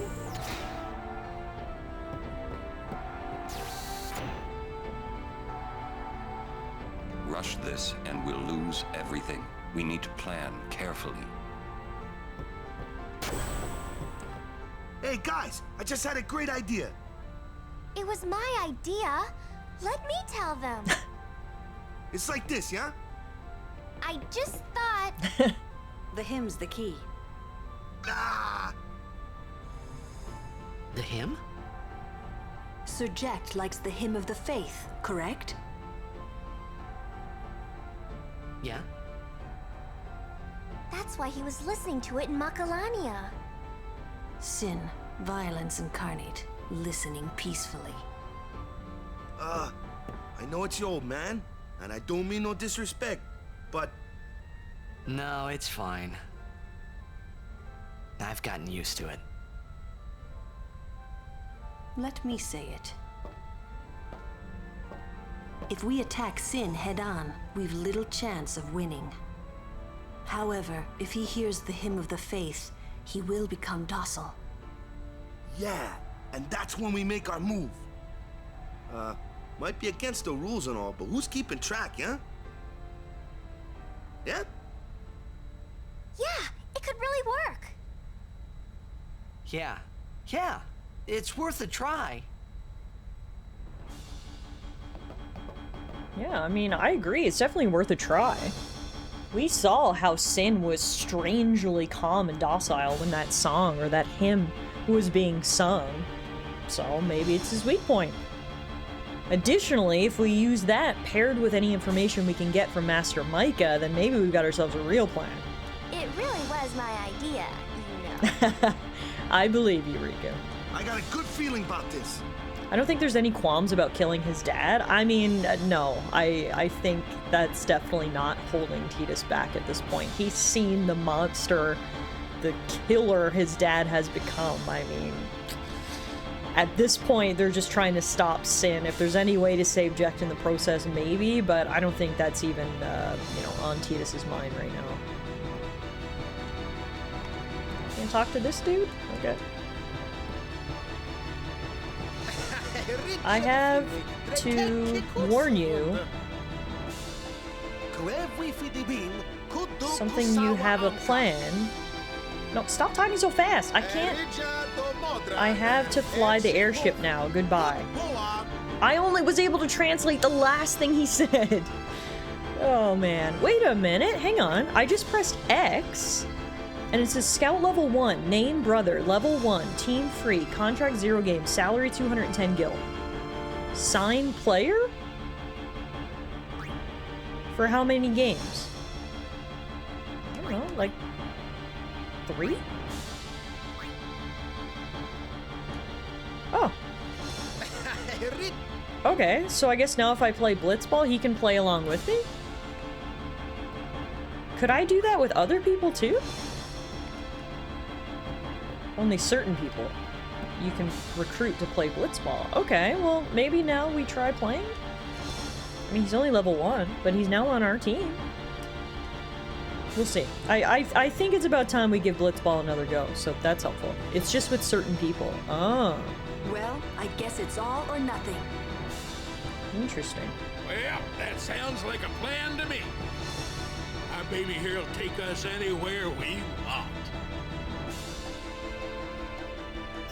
Ah, cool. Now you can fly all over Spira, and we get this awesome map of Spira as well. So we can fly. Oh, this is cool.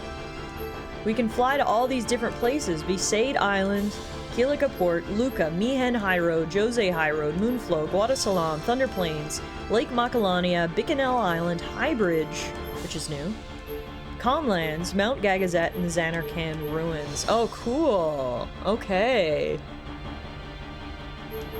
So now we have the opportunity to go around the whole world. The Al Bhed have left riddles in 1,000-year-old ruins scattered across Spira. Decipher them to learn the passwords. What? Okay, definitely don't have any passwords.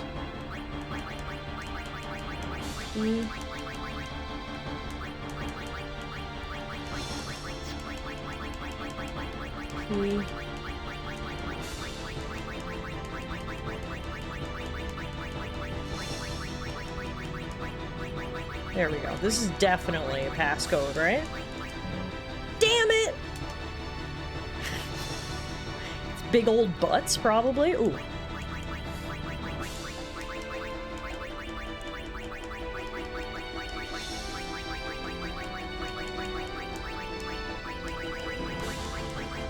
God damn it!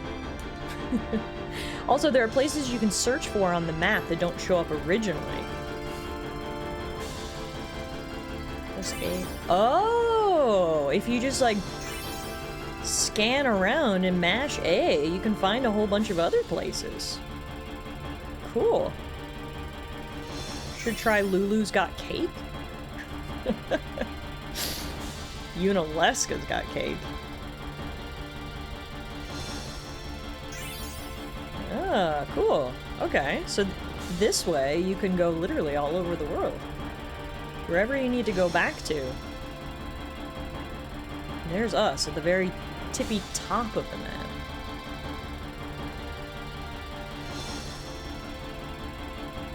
I assume if you knew actual coordinates, you could streamline this a little bit rather than going around and mashing. But this works too. Mash, mash, mash, mash, mash. Cool, so now our list is even bigger. Besaid Falls, Mihan Ruins, Battle Site, Cenubia Sands, Highbridge, Omega Ruins. Lots of places we can go. So wait a minute though, I don't see...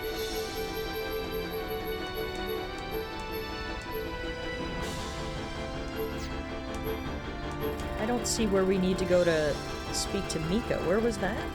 Mika? Bavel?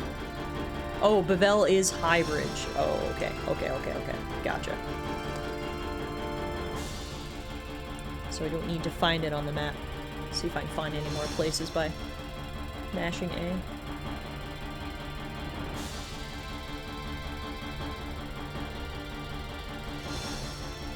It would be cool to go all the way back to the very beginning. Here we go! Where this journey started. We go all the way back to Besaid Island. This is where we washed up. Wow. Oh man, now this is some deja vu. Some mean-looking people were here looking for Yuna. Who's that? Oh, the Yevon, of course. The Yevon faithful, the Maesters, were probably here looking for her after the whole thing that went down. The people of Besaid are friends to Lady Yuna. Come to us if you are ever in need. Hell yeah. Besaid people didn't forget me.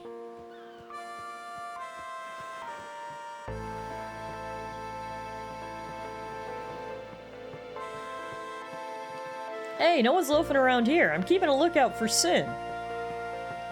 We're getting fewer and fewer passengers, maybe due to all the turmoil in the temples.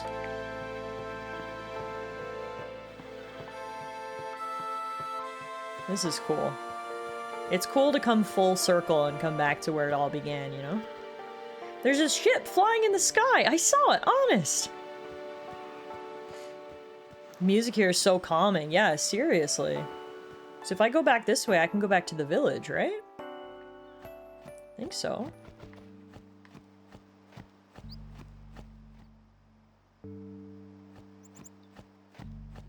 If I can remember how to get there. I think I had to go this way?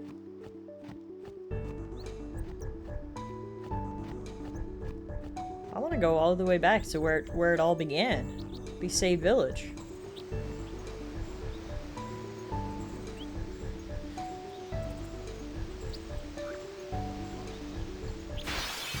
Oh, we still have to fight monsters here. I mean, this is probably a waste of my time. Let us Guardians handle the likes of thee. We're still getting dialogue from, like, the very beginning of the game. It's over.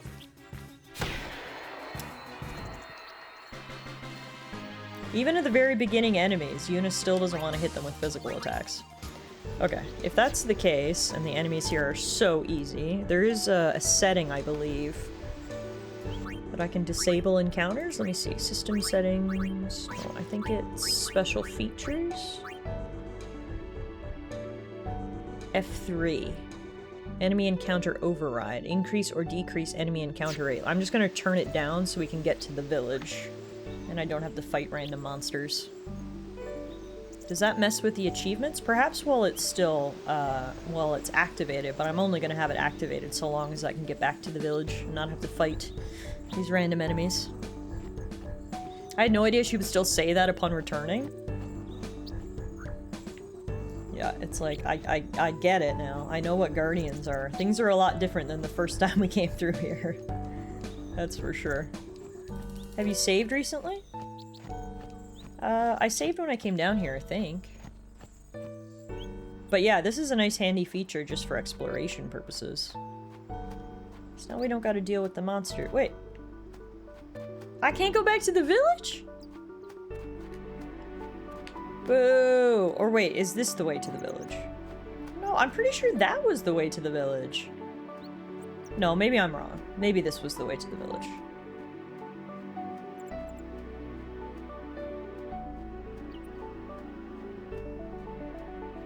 Oh yeah, this was the way to the village. Okay, we're cool. We're cool, we're cool. I just wanted to come back for old time's sake, you know? We even get a little cutscene, it looks like, for coming back.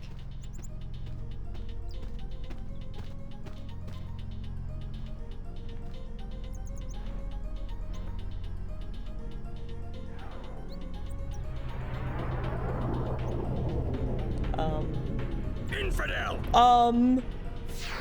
What the fuck? Prepare to charge! What the fuck?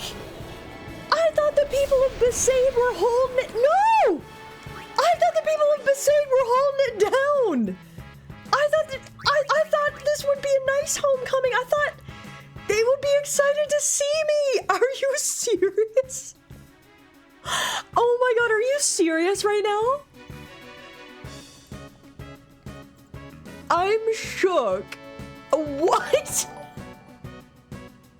Here I thought we were gonna have this nice, happy homecoming. We'd catch up with all of our friends before, you know, we go save the world.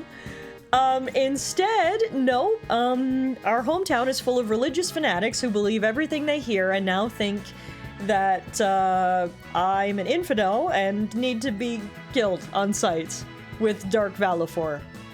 We did get excommunicated, didn't we? We did, but I thought, you know, if anyone would look past that, it would be the people from my hometown.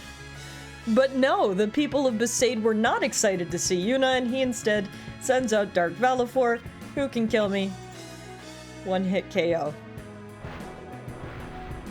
Oh, this is crazy. Man, fuck these people! Are you serious? Are you serious right now?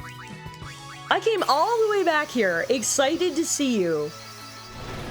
And this is the welcome I get. This is crazy. It's honestly kind of funny, but also still crazy. Dude. Hello, friends and family. Tiff, burn the witch, said friends and family. And you literally can't run away either. You have to die at the hands of Dark Valifor. Can I get Dark Valifor? That's crazy. Wow. I can't even put up a fight. This is insane. Yeah, so much for loyalty. They chose the church over me. Good to know. Fuck Besaid Village. Oh man, you literally can't even hit him. It's just an automatic game over. I see now why you were asking if I had saved recently. Well, so much for that. I guess there's no point in backtracking and saying hello to all my friends and family because they all hate me because they're all religious zealots. Great. Great. Luckily, I did save when we were up in the airship. It looks like it autosaves as I walk into Besaid Village if I want to continuously be in a time loop where I get attacked by Dark Valifor over and over and over again. Luckily, I don't want to do that. The question is, did I save before or after talking to them? Before. Dang it, we're gonna have to sit through a couple of these cutscenes again. My bad. Well, learn my lesson. What are you That was crazy. I literally was so excited to go back to Besaid Village and be like, hey guys, I'm back! And they would be like, oh my god, Lady Yuna's here! And instead they were like, fuck you. So, luckily we didn't lose any substantive process, just had to sit through these cutscenes again, no big deal, but that's still kind of crazy. That's it! That's kind of crazy, okay. Well, let's get caught up to where we were before, at least. Lone Star, those are incredible. emotes, by the way. So good. Oops, wrong way.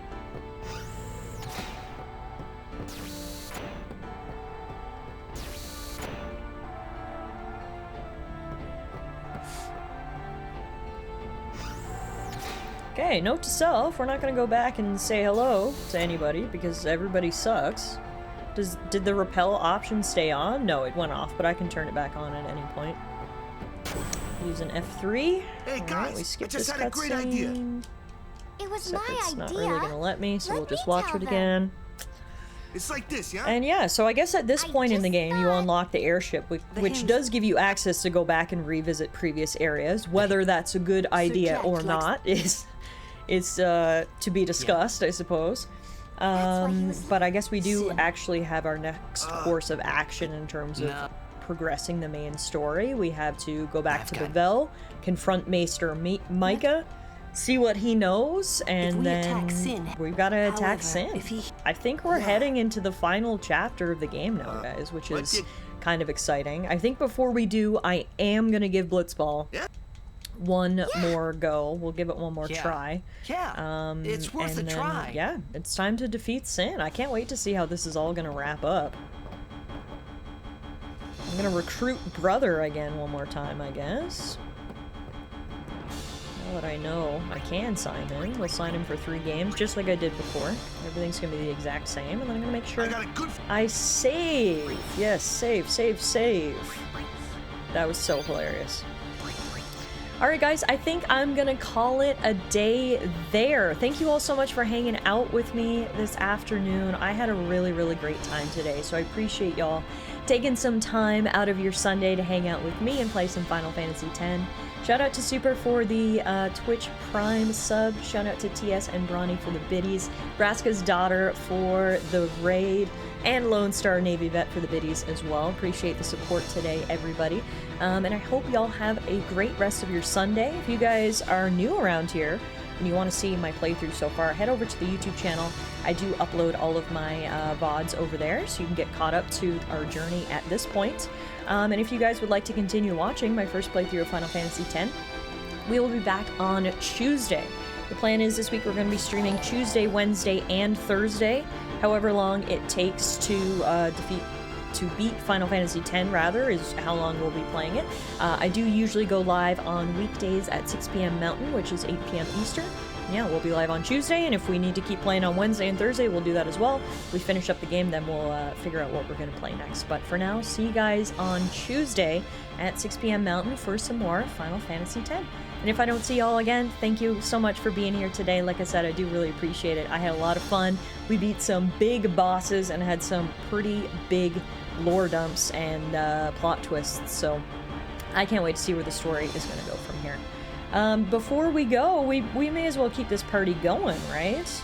Braska's daughter raided over here. Why don't we continue the raid? We're going to switch up the game. We're not going to raid over to a Final Fantasy X streamer, but we are going to raid over to a really good friend of mine. His name is Mark, aka The Power Hour, and he is a Baldur's Gate 3 pro. He streams Baldur's Gate 3 challenge runs. He's currently doing a solo Honor Astarion run, so why don't we raid over to Mark, say hello. Like I said, have a great rest of your day, everybody. Enjoy the rest of your weekend, and I hope I'll see you guys on Tuesday for some more Final Fantasy X. We're getting into the end game now. So soon.